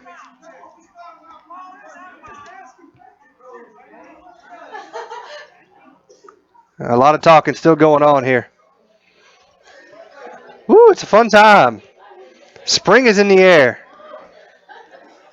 Spring is in the air. Somebody said something up there in the student section there and got an eyeball from the umpire. So 1 out nonetheless here in the bottom half of the fourth. And Giles Amos steps into the plate and ball 1 outside. I know he's tempted to call that a strike. We might have Mr. Amos dive through this net the way things are going if that were the case. So 1-0 count on Giles. And he smacks one into left center field. Cutting over there, though, to make the catch is the left fielder. Good job by him because I thought that was going in a gap. Yeah, that ball was hit well, and just nothing you can do if you're Giles. You put the ball in play, hit it pretty well, and that wind probably didn't help him blow him left to right. I think he got a little top hand on it because it kind of had a little top spin. But a good play out there by the left fielder, Ross Cheshire, making the catch. So Hayden Murphy will come to the plate. He grounded out to second base his first time up. And he looks at the pitch outside for ball 1. So we've had 2 coaches and a player get thrown out for Westfield here this evening. Good day. It's always a good day. Things like that happen. There's one outside for ball 1. Ball 2, excuse me. Westfield's got 2 hits, 1 run. Sanchez has pitched a great ball game thus far for the Gatewood Gators. And that pitch is outside. 3-0 now on Aiden. Brian Bledsoe is on deck, and he's got the catcher's leg guards on, so he will be going behind the plate to replace Ryan at the next moment. Aiden squared around. I think he was just trying to distract the pitcher, and he fires one down the plate. So 3-1 on Aiden Murphy. Always a fun game when the umpires become the stars. That one fouled back, so full count. Sanchez is battled back here.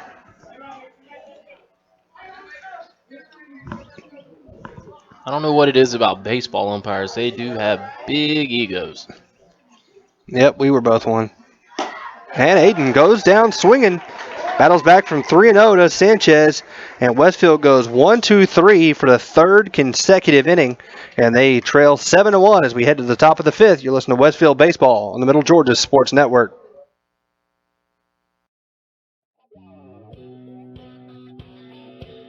Well, the news is out. Brandon Outfitters has taken Central Georgia by storm as one of the Mid-State's premier outfitters. Located just off I-75 in Perry, Georgia, Brandon has all of the latest gear for any hunting season or just for a nice night out on the town. They still have all of your favorite brands such as Southern Tide, Mountain Khakis, Southern Marsh, Patagonia, Costa, Orvis, and as always, a huge selection of firearms. Brandon also now features new brands such as Sims, Ray-Ban, Kavu, Chaco, Yeti, and much more. Come check them out at 106 Fairview Drive in Perry. They're sure to make your visit one to remember.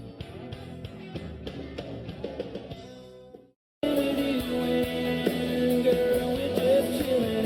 now, back to the diamond for more baseball action on midgasports.net. Welcome back here to the Westfield Hornet Stadium, or excuse me, the Hornets Nest. Sorry. It's just everything's all up in flux right now. We had, like I said, 2 coaches get tossed. Ryan Fitzpatrick got tossed. So you got Brian Bledsoe now catching. Owen Jones on the pitch. Let's see who else we got. Aiden goes back to 3rd. And Coach Champion is up here, the athletic director. So we'll see if he might get in the game as manager here before the game's all said and done. Somebody's taking a phone call down there. All sorts of things going on. It's fun.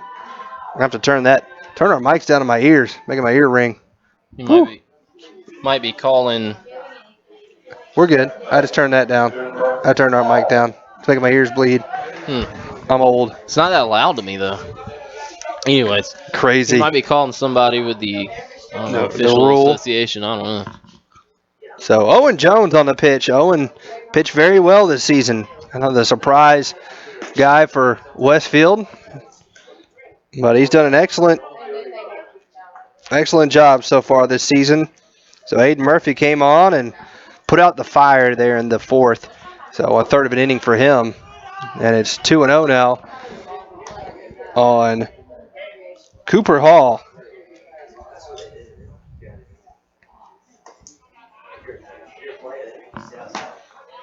Two and 1. Owen Jones fires over a strike. So they had 12 batters there in that 4th inning, and 7 of them came around to score. 3-1 now to Cooper Hall.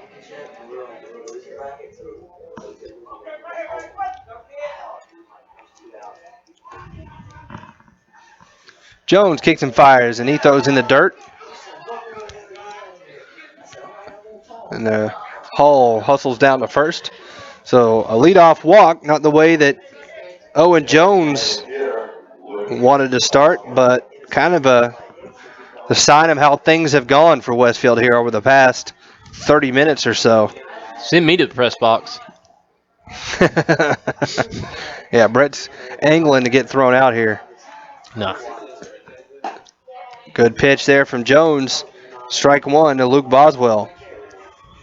I just like an explanation. I mean, you throw a kid out in a high school game, I mean, he has to say to me something. Well, Bad. he's kind of aggressive. I think the fact that he kind of walked towards the other guy and was saying something to him, probably. That one's fouled off at the plate for strike 2. Yeah, but clearly when that stuff happens, it's kind of like the whole thing in football. I mean, there's a reason. He didn't just decide to do it. You know what I agree. Yeah, I agree. I mean, 2 guys get into it on the football field, one gets flagged. I mean, well, football is a little bit different. I think you hit a lot more. I think in baseball, it's supposed to be more of a less interaction in a physical manner, I guess. I don't know. Curveball leaves it outside. Kind of couldn't get it to snap off there. It's 1 ball, 2 strikes. I don't know. That almost seemed like a punishment before the actual deed. He had the Brett Taylor quick hook, like you did when you were up. That's because the guy, kind of blessed me out. No, he wasn't blessing you. He was blessing another guy, but you thought it was him. And there goes the runner, stealing, and he's in there safely. 2-2. So stolen base there from Cooper Hall.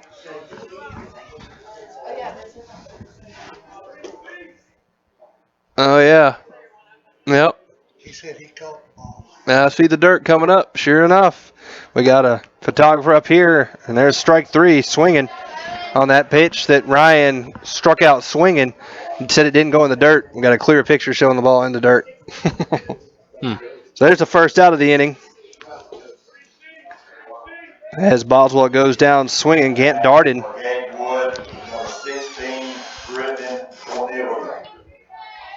So Griffin Cornelio will come on to pinch hit for Darden. That's the first time in my life I've ever seen an umpire be wrong. Brett loves umpires or officials of any sport. I like umpires more than I do refs. Football officials? I can't stand them. Problem is, I don't think you'll ever be able to computerize, that function. I think in baseball, you most definitely could come up with. You could almost do away with the home plate umpire completely. You could do away with every umpire. Honestly, it would take a little longer, obviously, but. And there's a little squibber out to second base. That'll be easy for Tanner Westbrook. Catches the easy pop, and there's 2 outs now with Tristan Fuller coming to the plate. I mean, baseball purists would never allow it, I don't think. But, I mean, when you have something like, when you watch Sports South, the Fox track, and I can't remember, what is it, the K-Zone or something like that on the other things. I mean, right. When you got something that scientific, to me, it's got to be more accurate. Curveball there for a strike from Owen Jones to Tristan Fuller. Fuller has grounded out and walked as well as scored a run and had an RBI.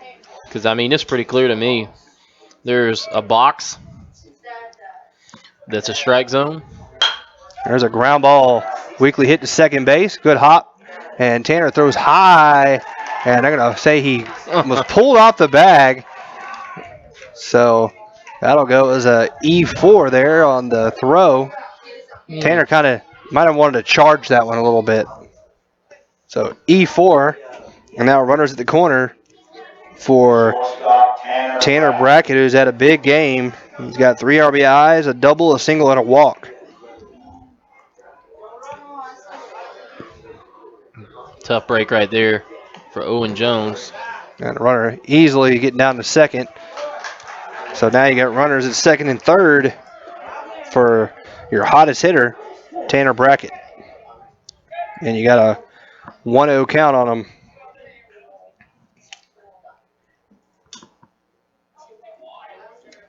A good pitch here. Maybe get a fly ball. There's a swing and a miss. 1-1 now on Tanner Brackett. He was big time late on that one.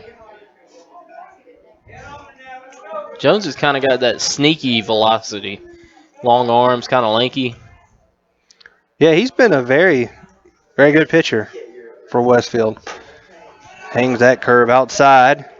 It's now 2 balls, 1 strike. Westfield trails here 7-1 in the top half of the 5th inning. 2 outs, runners on second and third for Tanner Brackett.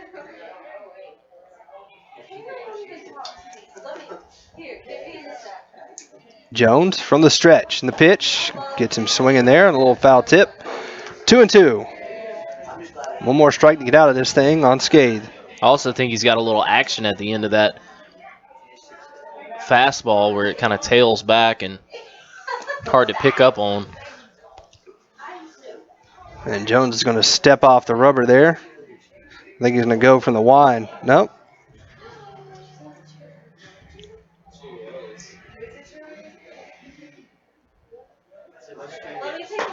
Got him swinging in the inning.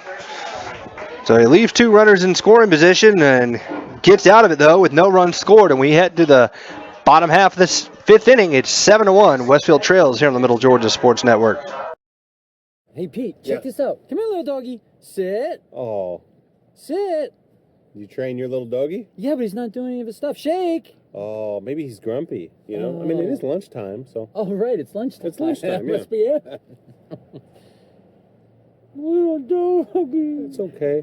Does it taste good, though? A little dog with a big bite. Little doggies, starting at $1.29. And save room for a molten cake sundae. This is how you Sonic.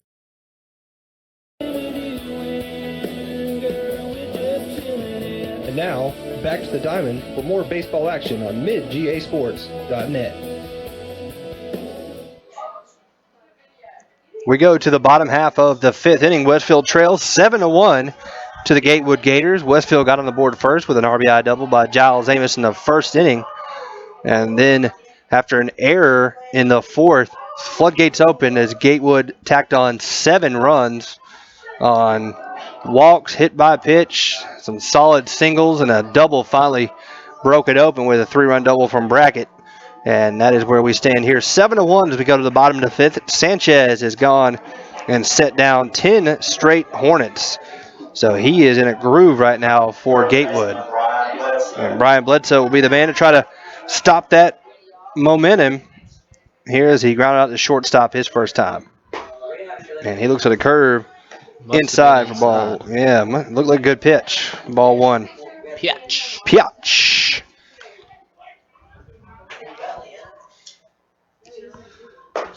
But there's a pitch over the inside corner for strike 1. So it's 1-1 now to Bledsoe, who has moved around from pitcher to catcher or to third base, and now he's the catcher. And he fouls that one back over our head. And it's 1-2. Just looked at the slowly releasing the baseball or the football schedule for the pros here. And swing and a miss from Bledsoe. So that's 11 straight now.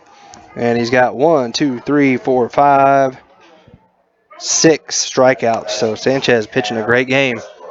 But the Falcons, from the early leaks they've showed, might open the season on Monday Night Football against the Eagles. The Eagles. Who will be the quarterback? Tim Tebow. Tebow or Bradford. I don't know what Chip Kelly's doing. There's a strike right down the middle. Well, but I guess he's got some kind of idea. He's been good so far. Yeah. He likes those guys who can run first, pass second. Maybe he thinks that Tebow can do that still. I don't know. And there's another strike. 0-2 now on Tanner Westbrook. Tanner grounded out the second base his first time. Well, I always found it funny that Tebow kind of brought the zone read stuff into the NFL, and then they sent him out. He was booted out, and then everybody started running it. Well, at least a lot of people. And that one's fouled off. Staying alive is Tanner Westbrook. And I also found it funny, a lot of them have gotten hurt, but really, like Robert Griffin and some of those guys, but they've gotten hurt because their offensive lines have been terrible, and they've been getting sacked in the backfield, not because of their running style. Kaepernick, Russell Wilson, all those guys are probably a little faster than Tebow, but I saw a statistic that Tebow scored in college 59% of the time from the 2-yard line. He scored in the pros, it was 80% when he was a quarterback from the 2-yard line, and that was better than. And there's one slat to left field, fairly deep, but right there to make the catch is a left fielder for out number 2. So that's 13 in a row now set by Sanchez, and it will be Ben Murphy coming to the plate. He flew out to left field his first time. But anybody who's going to take him and use him, and he's going to be made a quarterback, is going to have to change the offense. Yeah. And Chip Kelly has a unique offense, and we'll see if it works. Yeah, I think Tebow's never been as good as they've said, and he's never been as bad as they've said. I'm a Florida Gator fan, and watching him, I knew from the get-go, I'm like, this guy, he won't be a pro quarterback. But I'll tell you what, he's not as bad as a lot of the other guys out there, and he's won a playoff game, and he did lead them to the playoffs. That's more that can be said in a lot of guys. Kyle Orton. Yeah. But, 0-2 now. Certain guys, I guess it turns out to be a lot of Florida guys, like Rex Grossman. I know he's not great, but he took a team to a Super Bowl. Yeah. 0-2, and that one slapped in the left center field on his horse, and making the catch is the center fielder to track that down. Man, what a beautiful catch that was from the center fielder that time. Number 9, Tristan Fuller to end the inning. So we go to the 6th. Westfield trails 7-1. You're listening to Westfield Baseball on the Middle Georgia Sports Network. Once installed, you can't stop it from spreading. Introducing Kudzu from ComSouth, entertainment, media, and communications throughout the entire home from room to room. The ComSouth Kudzu whole home DVR allows you to connect up to 5 TVs, and with the high-speed media gateway, digital cable, HD TV, high-speed internet, and telephone services will spread throughout your house like Kudzu 2. Stop by and learn more at any ComSouth location in Cochran, Hawkinsville, Perry, and Fort Valley, or go to comsouth.net. And now, back to the diamond for more Westfield varsity baseball action on midgasports.net.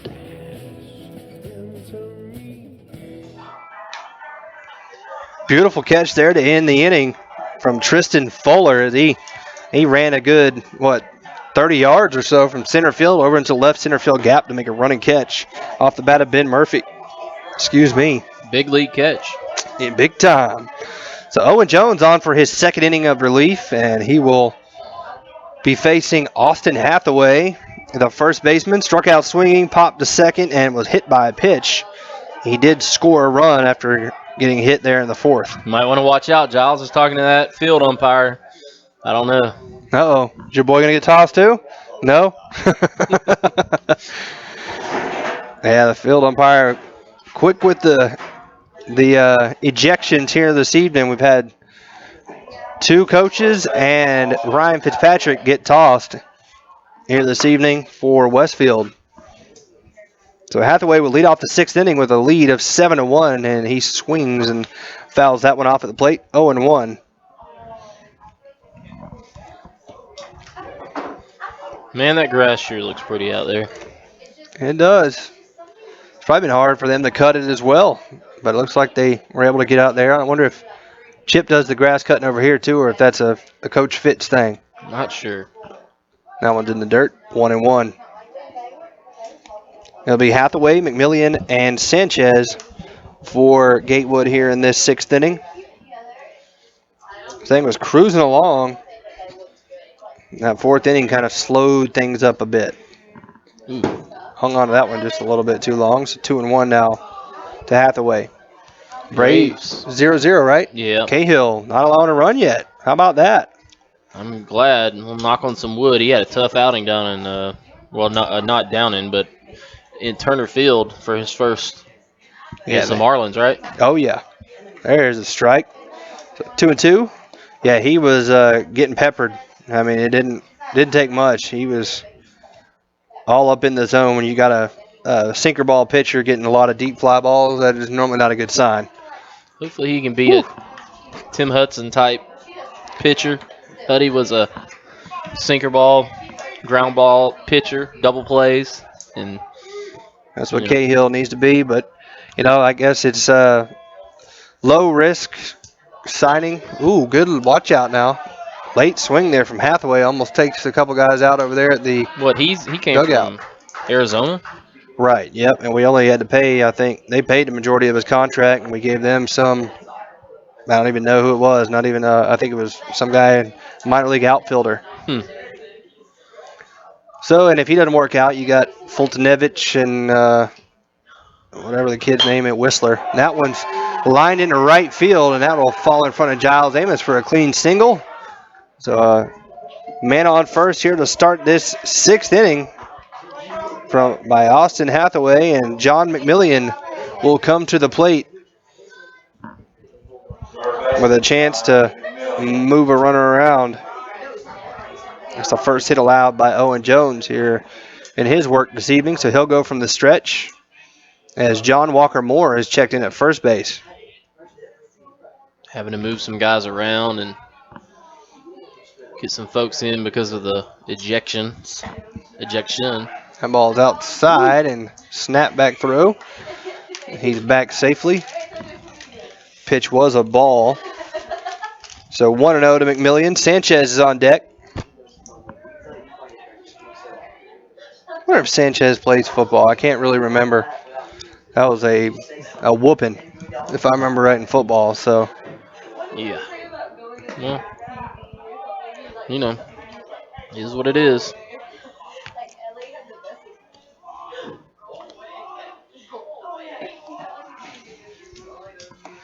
So 2-0 now. Right now, Westfield is very dominant on the gridiron. And there goes the runner. Good throw down from Bledsoe, but he couldn't get the tag down in time, and he's in safely with a stolen base. So they got a runner in scoring position now and a 3-0 count on McMillian.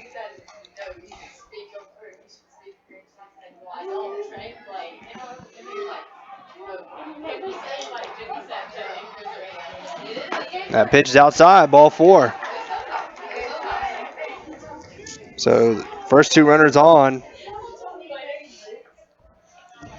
And Westfield's in danger of having a couple more runs added here. If they give up 4 and they don't score any in the bottom, it'll be over. Yep. So Sanchez comes to the plate and looks at a ball. Alex has grounded into a double play, walked, and had a single back in the 5th.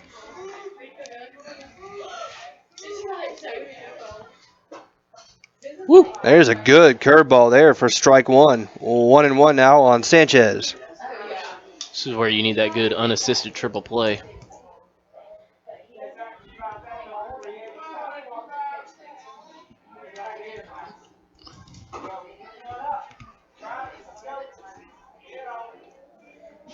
Love the coaching from the stands. And there's a ball way outside, so 2-1 now on Alex Sanchez. Cameron Hall is on deck.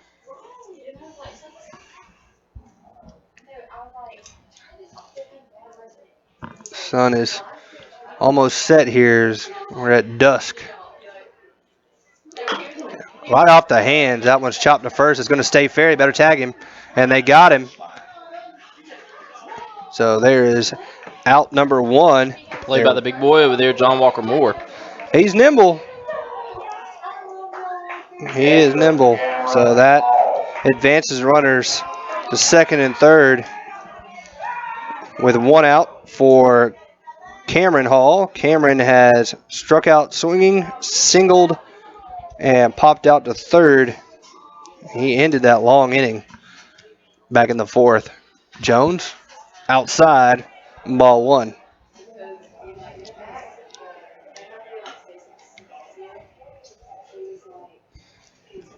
When Brett gets quiet, you know he's over it. Well, I'm just a little disappointed for Brian Bledsoe, the way things transpired. And there's a line shot fouled on the right field line out of play. So 1-1. I think, you know, you hate to fault guys that are making $35 for the game or whatever they are, but I think you got to keep a little bit cooler head as an umpire. Not that I've done my best at that throughout the my umpiring career, but I was dealing with 30-year-old industrial league softball guys. Oh, what a pitch that was there. Curveball, snap that off. Froze him in his cleats. So 1-2 now. Well, runners at second and third. Westfield trails 7-1 here. Top of the sixth, one out. Owen Jones on the mound. Cameron Hall at the plate. Steps off there. And I'll tell you what, this Gatewood crew, they are a rowdy bunch. Very boisterous. So, and there's a swing and a miss. He chases that curveball outside for strike number 3 and the second out of the inning. And it's Cooper Hall who has a double, and he has popped out to first. He had a walk as well.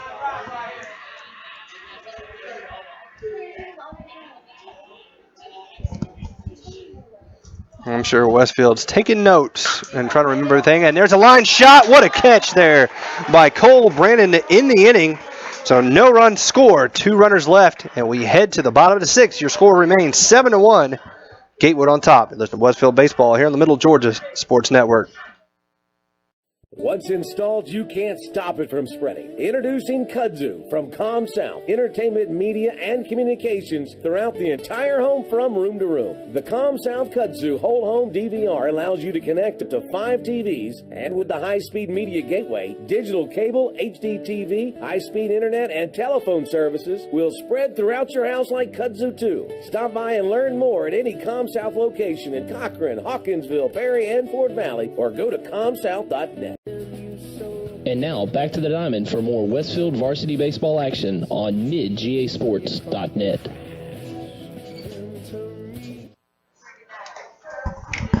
Welcome back here as we head to the bottom half of the 6th inning. Got a little, what's his name? I always forget his name. Playing Mark Ronson and, good Lord, what's his name? Who sings the song? I can't remember. There you go, Bruno Mars. Love Bruno Mars. Brett's up here doing some white boy dancing. As Westfield trails here 7-1 in the bottom half of the 6th inning. Leading off will be, I believe, John Walker Moore for Westfield. Nobody has come out here for the Hornets. It doesn't appear. In protest. I don't know what's going on. Does John Walker not realize he's up?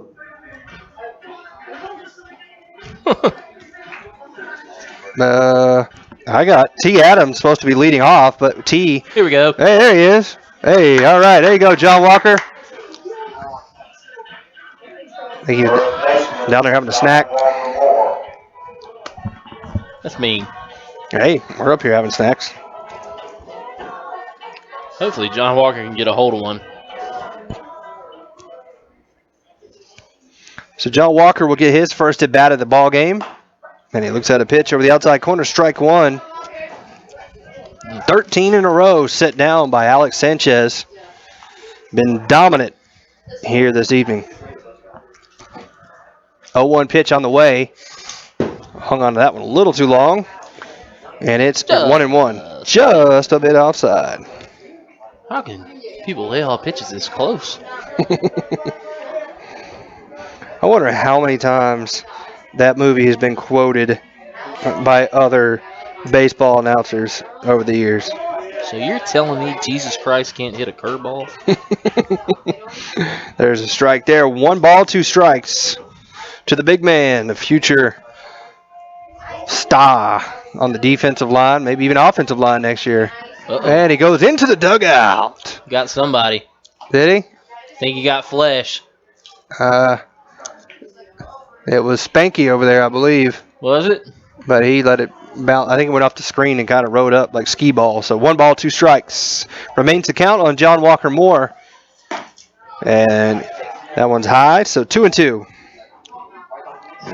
Only 2 hits allow 1 run so far for Sanchez and 5+ innings. Swing and a miss. Strike 3. And it'll go back to the top of the order for Cole Brandon. Cole has flied out to right and struck out swinging. That's 7 strikeouts now for Sanchez. We don't normally give the player of the game to the other team, but this guy's hard to not not notice. I think he just balked. Runners move up. Balking with the bases empty. So Cole is going to try to get his timing down here. Looks at a strike there on a change of pace. 0-1. Freddie grounded out to first. 2 runners on. Dang it. Way to go, Freddie. Jeez. No hug for you tonight, Freddie. 0-1 pitch on the way. And he's going to lay down a bunt. And with his speed, there's no way. Did they get him? No. Man, that was a great play, though, because I didn't think they had a prayer shot at him to make it that close, and I think they might have got him. He kind of lunged, and that's kind of what they tell you not to do a lot of times is lunge. But, hey, bunt single. It was close. And that breaks up the consecutive streak of 14 straight batters for Cole. So a good idea. Now you got speed on the base path, and you got Austin Burnett at the plate. Austin struck out swinging twice. Oh, the last one was the bunt. There's a strike there. The bunt that they said hit him in the box. That wasn't even close. It's 8:15. He's ready to go. He's ready for a burger. So 0-1 now on Austin Burnett. Cole Brandon down at first. Austin slaps one up into the right center field gap. That's going to get down. Cole didn't get a real good read on that. He's going to pull in the second there. So consecutive singles. Good job, though, by Cole. Don't want to get too far. Yeah, don't want to run yourself out into a double play. So now we got runners at first and second.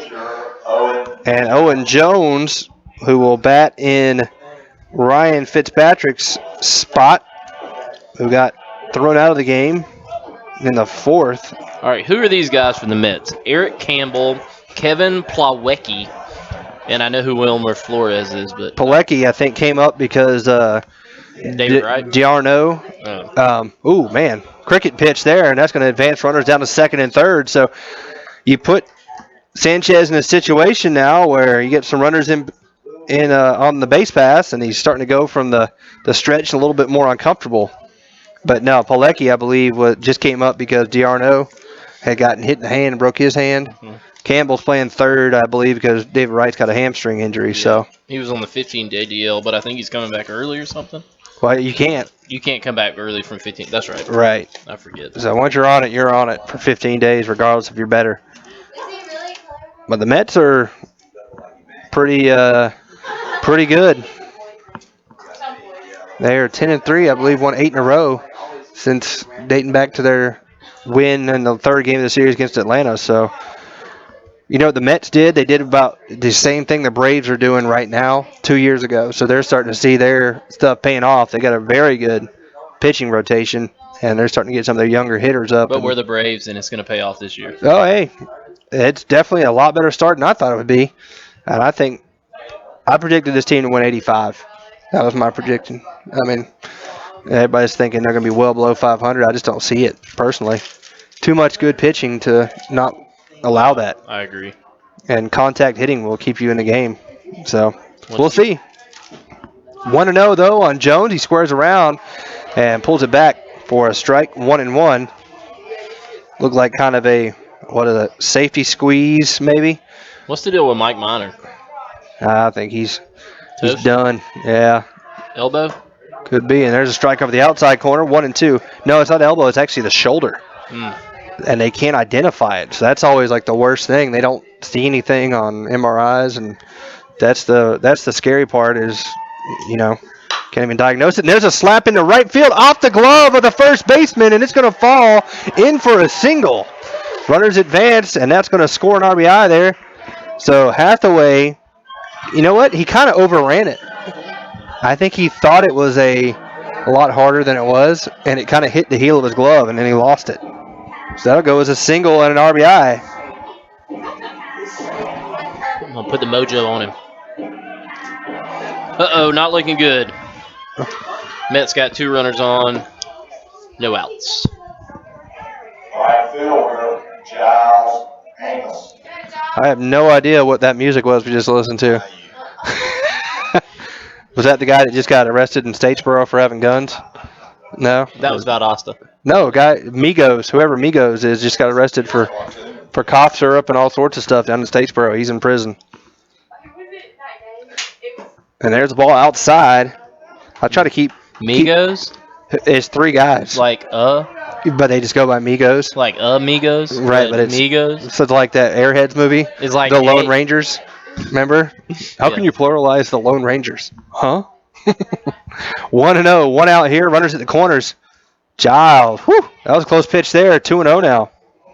So, let me get this straight. Migos, like the A is silent? Yes, and there's no 3 in it. It's just Migos. Huh.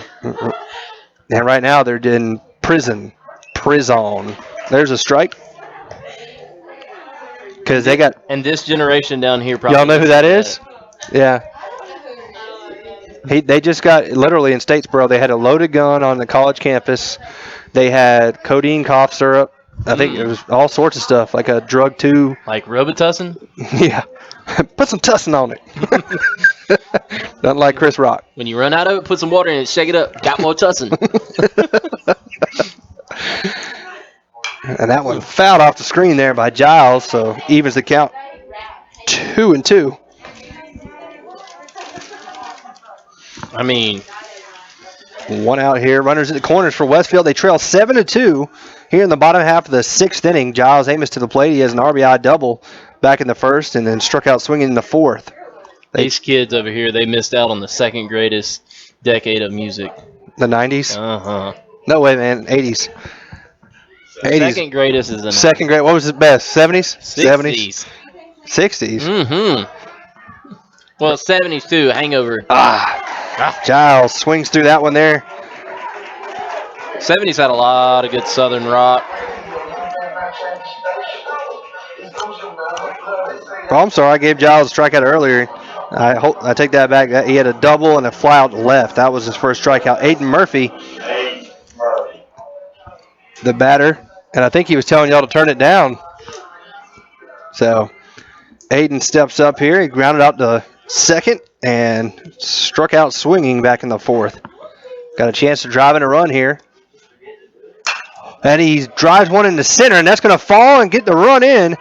So Aiden Murphy with a RBI single, and it's 7-3 Westfield on the prowl.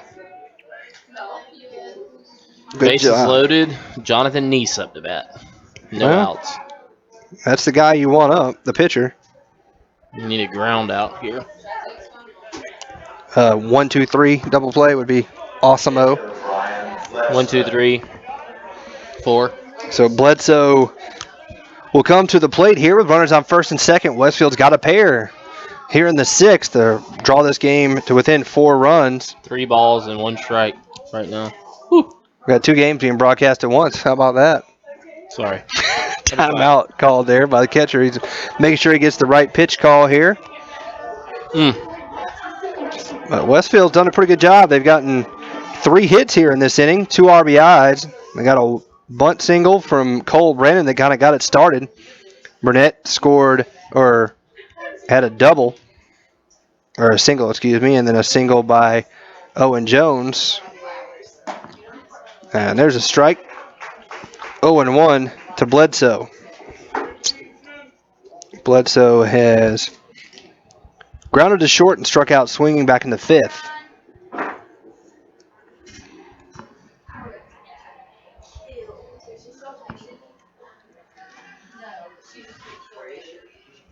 0-1. And there's a good pitch over the outside corner. 0-2. So Bledsoe is going to have to protect the plate here in a big hole.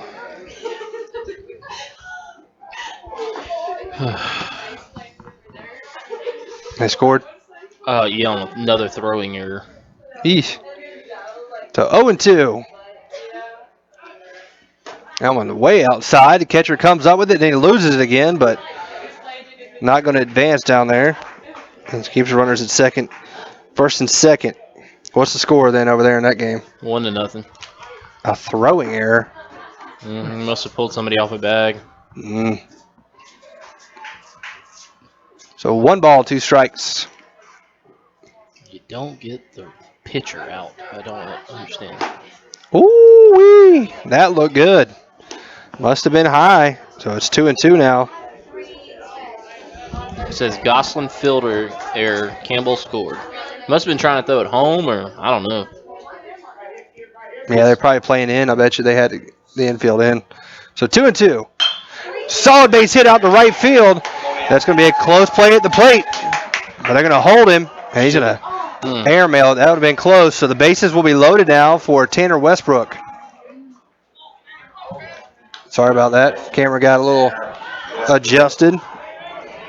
So got to wonder if Sanchez is starting to tire here just a little bit. Hey, Grand Slam ties it. No pressure, Tanner.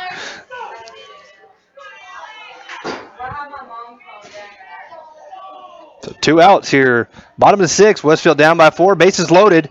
Tanner slices one foul down the third base line. 0-1.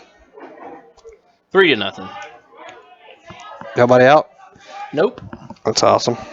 So I'm saying I don't know. Whew. I don't know how Cahill's going to work out. Yeah. Looks like he throws the contact too much. Oh. So 7-3. Hornets trying to come back here. Having a little life late. 2 outs. And there's a shot up to second base. They're going to try to get him there, and they will. No. Yeah, he flipped it over his head. So out number 3 on the ground out there. And that will do it for Westfield. But they do get 2 runs, but they leave them loaded. And we head to the 7th. Westfield trails by 4. You're listening to Westfield Baseball on the Middle Georgia Sports Network.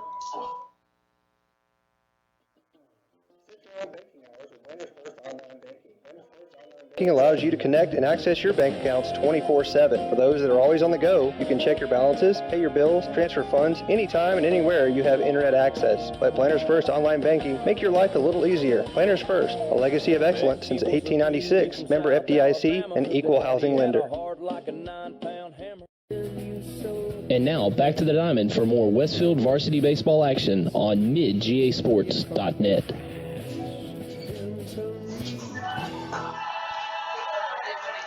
We go to the top of the 7th with Westfield trailing 7-3.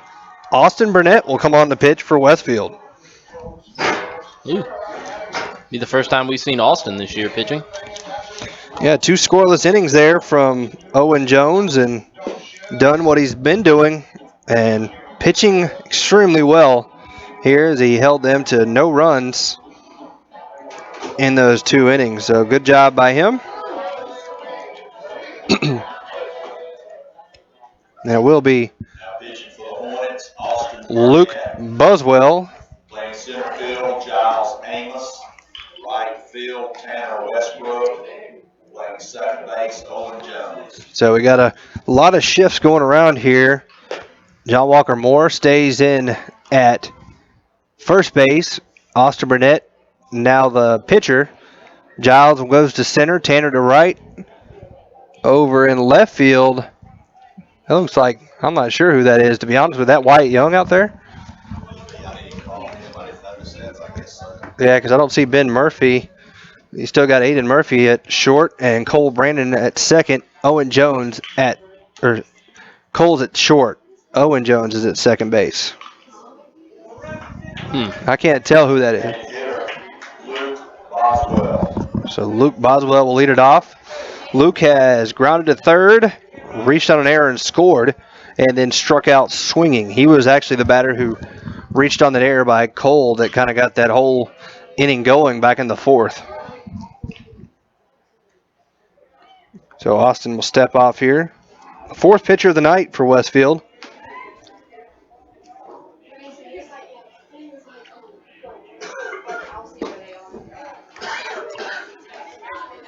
First pitch. Ball 1 to Boswell. A little outside. And that one fouled off. Back behind us here. So 1-1 now to Boswell, the designated hitter.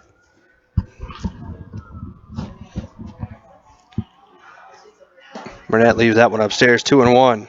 Yeah, it's the first time we've gotten to see Austin pitch here this season. We know he played with one of the Little League World Series teams, so he's not afraid of the spotlight around the area. Cole might have noticed something there as he was pitching, kind of walks in to tell him, as it's 3-1 now to Boswell with good pitch. That ball fouled back. Full count.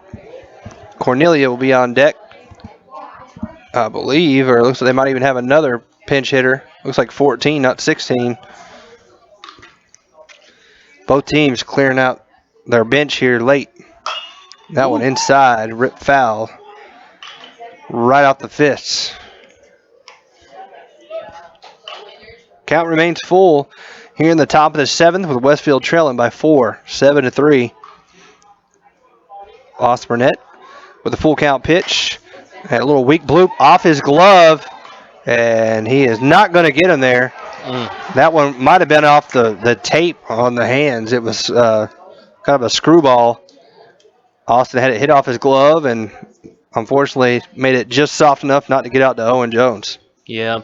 Gatewood's had a couple of those tonight, those little just squivers.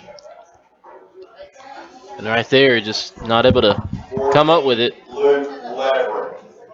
So Luke Leverett will come on to pitch for, or come on to hit his first time. First pitch is ball 1-0. Runner down at first base. Tristan Fuller on deck.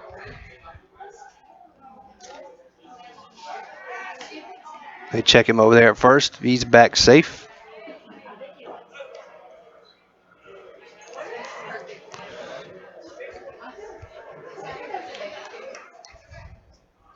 Austin goes from the stretch, and there goes the runner. He kind of got stuck when he was running, and he is out by a mile.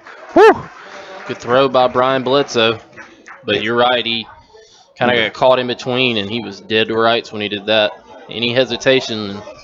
Yeah, that was easy there. I think when he started going, he kind of tripped up or spun his wheels. He was dead to rights. And there's a ball, slap, line shot in the left. That's going to get over the head of Wyatt Young and roll to the wall. And here comes Leverett now as he's going to pull in a second with a double. It goes over the head, but good job backing up there is John Walker Moore. So Leverett with a double, and that might have scored a run. Center fielder Tristan Fuller. So the double will put a runner at second for Tristan Fuller, who made a great catch to end the fifth inning as it was a shot into the gap, and he came running out of nowhere to make the catch off the bat of Ben Murphy. At the plate, though, he's reached on an error, and he's walked and grounded out to third. Burnett delivers outside for ball 1.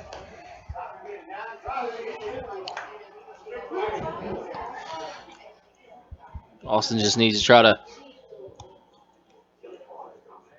pitch to contact here, see if he can't get a ground ball. There you go. Right through the hole in the right field. They're going to hold the runner there at third. So a clean base hit there. And now they have runners at the corners with one out. For the top of the lineup, Tanner Brackett. Exactly what you want, but you're just not in position because of the runner at second base, and that happens. So Brackett will come to the plate. Tanner is 2 for 3 He has scored a run and driven home 3. And that might be it, as Austin will make the call, and I believe it might be Tanner Westbrook coming in to pitch. They can bring Aiden back in? Now that's odd. So Aiden will come on to pitch for the second time? I didn't know that was allowed, but alrighty. Why not? He's a position player. He never left the game. I guess. I mean, you can switch any other position. Good point. That's odd. I don't know what's going on over there with the Gatewood coach, but he is not happy talking to one of his assistants. I believe he was mad at the runner earlier, Boswell, for he must have missed a sign or something. But nonetheless, In somebody over there. Yep. He's up 7-3. And Aiden will come back out to pitch. Here he pitched 1/3 of an inning to end that 4th. Got to pop up to third base. Ow. Caught a cramp. Oh. Brett's battling old man disease up here. Got a cramp. Ow. That's athleticism, folks. No. Oh, man, I feel like I got arthritis. I'm only 32 years old. So Wyatt Young is out in right field. He moved from left to right.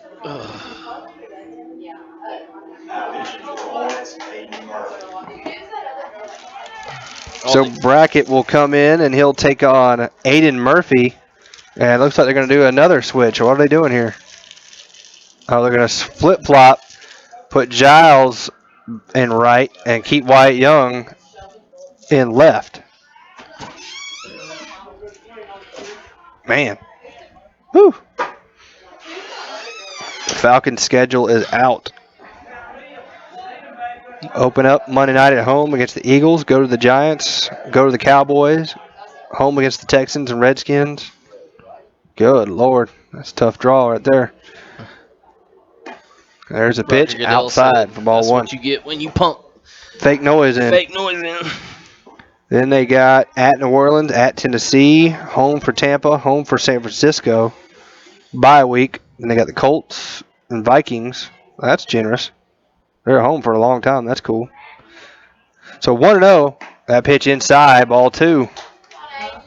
Yeah, but you got. Then you close. Let's see.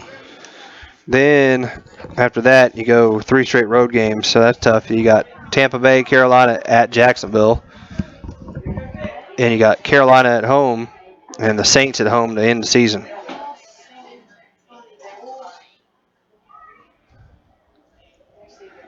Two-0 pitch on the way from Aiden Murphy. There goes the runner down at first. That pitch is in the dirt for ball 3, 3-0. The runner easily makes it in there with an uncontested steal. And he's 1 ball away from loading the bases for Austin Hathaway.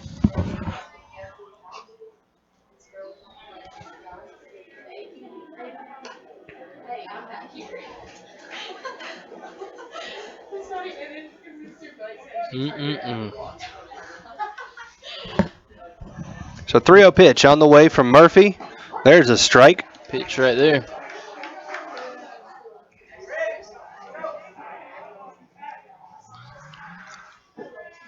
Get ready, like I wasn't ready before. That error you talked about earlier for the Braves was on Chris Johnson. There's one, pop straight up. That might land on our hood.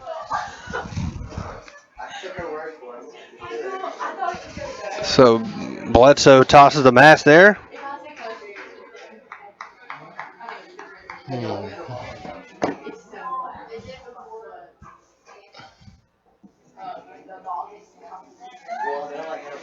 So 3-1 pitch on the way from Murphy, or full count pitch, excuse me, ground ball right at the middle. Coming up with it, now struggling with it, throws out the first. Yep. So they get the out at first. Cole gets a little happy with the ball at times, but he gets the out at first base. but that does allow a run to score. So it's 8-3. He had held him, but then in the transfer of the ball from his glove to his hand, he dropped it. The runner took off at third, and he had to make a decision. He went with the sure out at first rather than the potential out at home plate. They did a good job of even getting to the ball on a sharply hit ball, but as you said, just a little antsy. And again, you hate to put it on Cole, but I think sometimes that clock in his head is going off a little too quick, and he's got more time than he realizes. So, and that'll come with a little bit more age and maturity and experience. Yeah, he's only a sophomore, right? Yeah. So, got some time. Obviously got the talent. Oh, absolutely. He's got a great-looking swing. I mean, got all the tools necessary. Very good arm. That ball ripped foul down the third base line. To 1 ball, 2 strikes now on Austin Hathaway. There's 2 outs here in the top of the 7th. Westfield trails 8-3. And all Westfield can do is try to get out of this inning, put some runners on base, and maybe try to finish off what they started in the last half inning in the 6th and get those bases juiced and see what you can come up with. Hate that Ben Murphy's out of the game. He's a guy who could probably provide you a long ball. But you need base runners after. Well, you need an out first. Woo! Little lollipop curve there. I guess it didn't get down in time, so 2-2. I think Aiden wanted that one.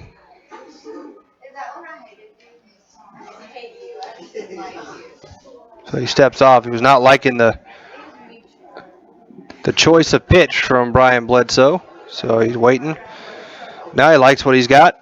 And here comes 2-2 pitch. Tries the curve again. Slap to third. Coming in to make the stop and throwing on the first for the out is Owen Jones, and that'll do it. On the 7th inning, they get 1 run. They leave a runner, and it's 8-3 as we head to the bottom of the 7th. Westfield needs 5 to tie, 6 to win. Listen to Westfield Baseball here on the Middle Georgia Sports Network. On the athletic field and in the classroom, students at the Westfield School are preparing to meet the challenging demands of the 21st century. Our dedicated faculty teaches and inspires students from pre-K to 12th grade to think critically and learn globally, preparing our students for college in a Christian environment that has been the Westfield mission for more than 44 years. And our students excel from football to chorus, art to tennis, and basketball to debate. Westfield students aspire to be champions. It's the Westfield experience. To learn more about the Westfield School, visit our website, westfieldschool.org, or call our admissions office at 987-0547. The Westfield School, ready for college, ready for life. And now, back to the diamond for more Westfield varsity baseball action on midgasports.net.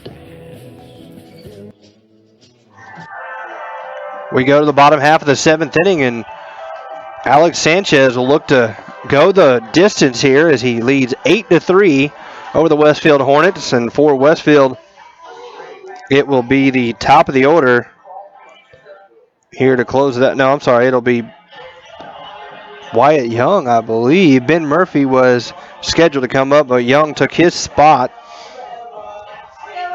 So we'll wait to see who it is. Nobody's emerged from the dugout. And there's Wyatt Young. Yep, it is Wyatt. I couldn't see him hiding behind the post there. So Wyatt will be the batter here to lead off the bottom of the 7th. Pitches outside for ball 1.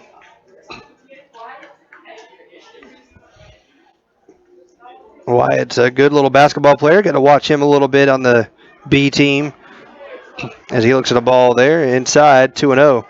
Make him work. Try to get on base. He's a speedy guy. Does some pinch running, so anything can happen once you get on base. Another pitch in. Oh, late straight call. So Woo! That's 2 awful. 2-1. Goodness gracious, that's bad. That wasn't even close. So 2-1. Yeah, gets the bunt down, and that's going to be gold, I believe. And he is. Hopefully Sanchez all right. He tried to the scoop, and he came up empty and face planted. So, I'm sorry, but that was, wow. He couldn't get the ball out of. It's like that old. Do you remember those things we used to play with the wiffle balls that had the big old scoop on it? Yeah, you get him at like the beach. And you try to throw it. Yeah. And it comes back to you. It's almost like he tried to do that with his glove, and it came back toward his face. Kind of like the highlight or whatever it's called. I think it's called highlight. So a little infield bunt single. That's how the last inning got started. J.W. Moore. John Walker struck out swinging to start the 6th inning. Maybe John can lace into one right here. You know, he's got the power to do so. Oh, and that was the pitch you want to do it on. So there's a strike there. They throw back behind Wyatt Young at first, but he's back safely. Not a fan of that throwing behind runners. I don't think their crowd was either. They said, no, that run don't mean a thing. There's a ball, 1-1. All it's going to do is give the opposing team a little bit of giddy up if you throw it down the right field line.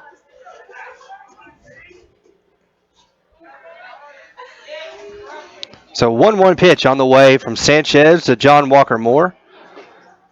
Looks at it outside. Ball 2.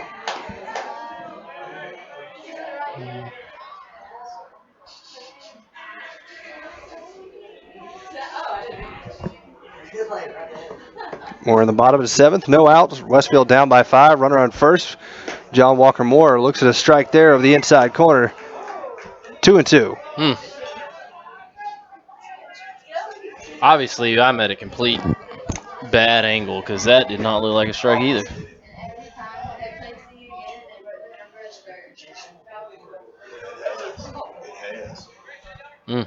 So 2-2 pitch. Sanchez steps off. Got to choke up here and try to choke and poke. Put something in play. If that's how wide the strike zone is, and protect it. That's all you can do.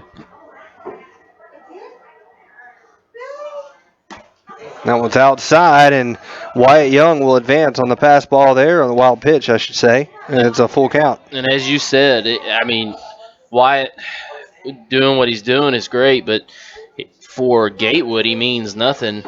It's about getting that batter at the plate, and right now, John Walker Moore's just got to stay alive and try to get his way down to first. And he drives one into shallow left field for a base hit. That's going to advance Young to third. He'll stay there. What is and big John Walker makes a big turn, but he gets a single, and now we got runners at the corners with nobody out for the top of the order and Cole Brandon. And I don't think you're going to see Sanchez stay in too much longer. He's lost a lot of velocity. And that might be it. Yeah, good. And, you can't fault him for that. He's pitched, almost 7 innings here. 2 batters into the 7th. And I think he's going to take the ball, and he is.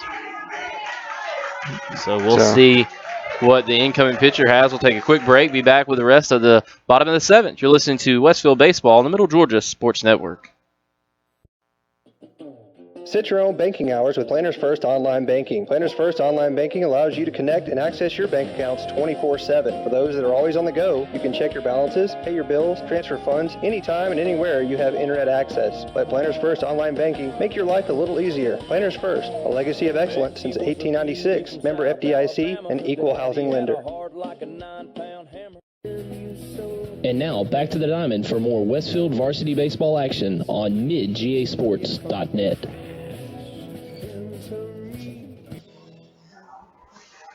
So we go here. We're going to see a side armor come into the game. That is number 17 pitching here for, that is Jacob McMillian. All right, so Jacob will come on to relieve Alex Sanchez. He's got some gas, too.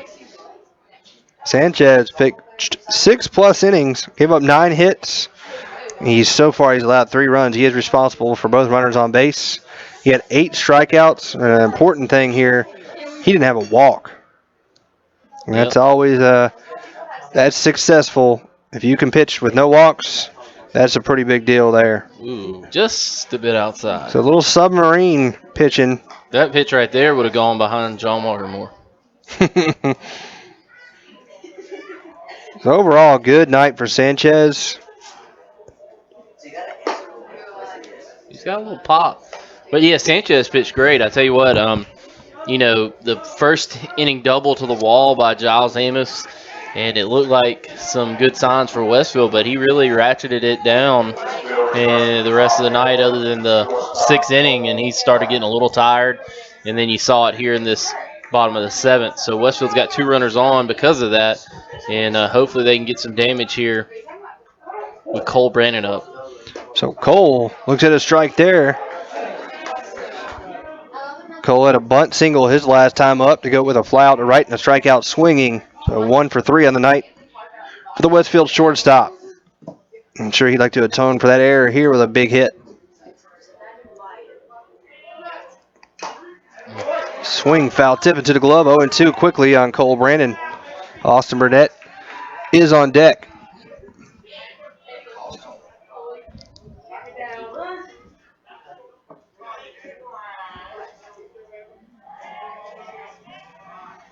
Swing and a miss. Strike 3. Wow. For out number 1, and Austin Burnett will be the batter. Not the best night here for Cole this evening.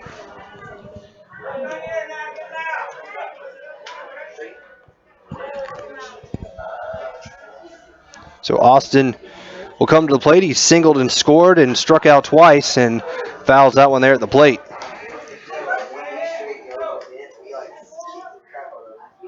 Owen 1. Owen Jones on deck. Owen singled and had an RBI in the 6th inning.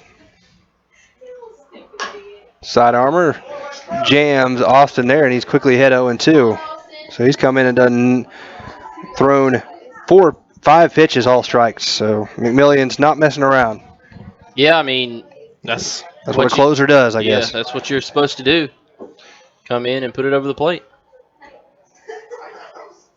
He gets a fly ball to center field. Should be a can of corn coming in on it and holding the runner there at third. Good play that time, as that was Sanchez who had moved out to center field, makes the catch. And Westfield is down to their final out here. And Owen Jones, with the Hornets trailing by 5, 8-3.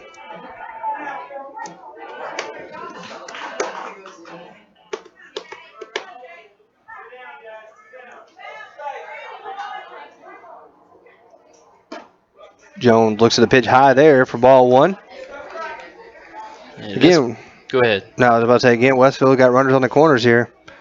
With 2 outs, though, in the bottom of the 7th. Down by 5. You gotta ball 2. You gotta make him work, obviously. Make him throw that first strike. Continue to work the count as best you can and see if he can't get on. There's a strike, 2-1. Right now, that's what Westfield needs, and get the bases loaded and put some pressure on McMillian. That one's fouled off at the plate, hits him in the foot. So 1 strike away now, 2-2 to Owen Jones. Jacob McMillian 1 strike away from closing this thing out.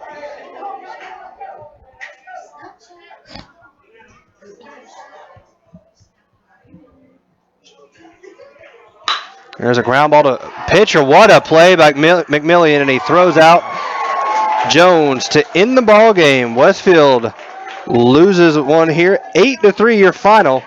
We'll take a quick break and be back with the Bill and Laura Amos postgame show right after this on the Middle Georgia Sports Network.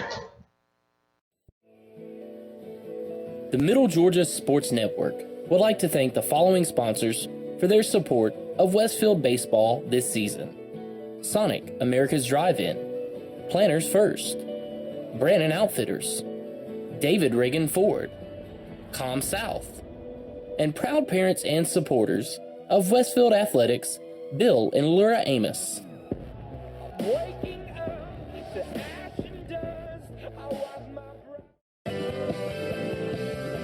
With all your stats, game analysis, and game awards, it is time for the MidGASports.net postgame show, brought to you by Bill and Laura Amos, proud parents and supporters of Westfield Athletics. Welcome into the Bill and Laura Amos postgame show, where Westfield loses here tonight. 8-3 is your final to the Gatewood Gators. And the Hornets just struggled. They were moving right along through the first 3 innings, actually had a 1-0 lead, and then the 4th inning, an error kind of turned the whole tide of the ball game. And after that, 7 runs scored for Gatewood, and they never looked back.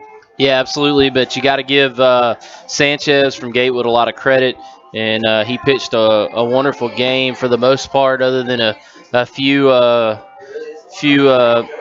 big hits for Westfield at times. But other than that, Westfield, they had some opportunities, especially there in the bottom of the 6th inning. Then they had no outs in the bottom of the 7th, with runners on 1st and 3rd, and weren't able to produce. And they had their opportunities, obviously, and then they had an opportunity to get out of the 4th inning with really no damage done, and still leading 1-0. Just couldn't get it done. You got a young team, and those are kind of things that happen, and you hate it for the guys, but hopefully they can get it back on track in the region, and they're still in it. Obviously, they play John Millage. I'm sure John Millage and Gatewood will play again. I mean, I can't imagine that the region winner will be a one-loss team, and so if they can try to take care of business the rest of the way out, who knows where they end up, 1st, 2nd, or 3rd. I think they've got a good opportunity to make the playoffs, and you never know. You never know what can happen once you get there. So tough loss, and it seems like Westfield's had a lot of them, but they've been right in the games that we've called. It's just been 1 or 2 plays here or there, and we talked about it during the break. That seems to be, you can boil it down in baseball sometimes to just 1 or 2 plays, and it really turns the tide in the game. Yeah, and the final stats here tonight for the homestanding Hornets, they had 9 hits. Did Westfield scored 3 runs and had 2 left on base and 3 runs there, as I said. So not a whole lot of offense there, but that is mainly due to Mr. Sanchez, who is our our Sonic player of the game here this evening. Alex Sanchez, 6+ innings, 9 hits, 3 runs, no walks, 8 strikeouts. So congratulations to Alex Sanchez of Gatewood for being our Sonic player of the game here this evening.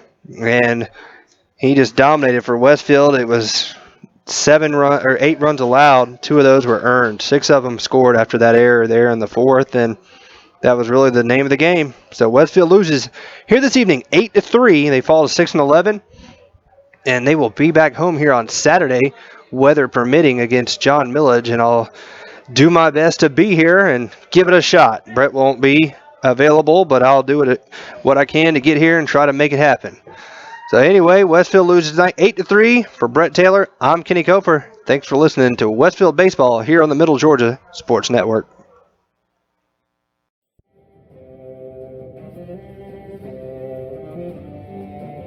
Thanks for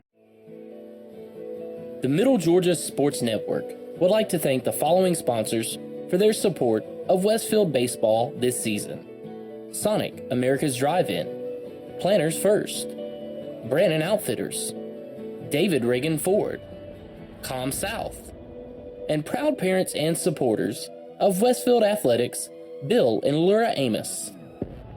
Wake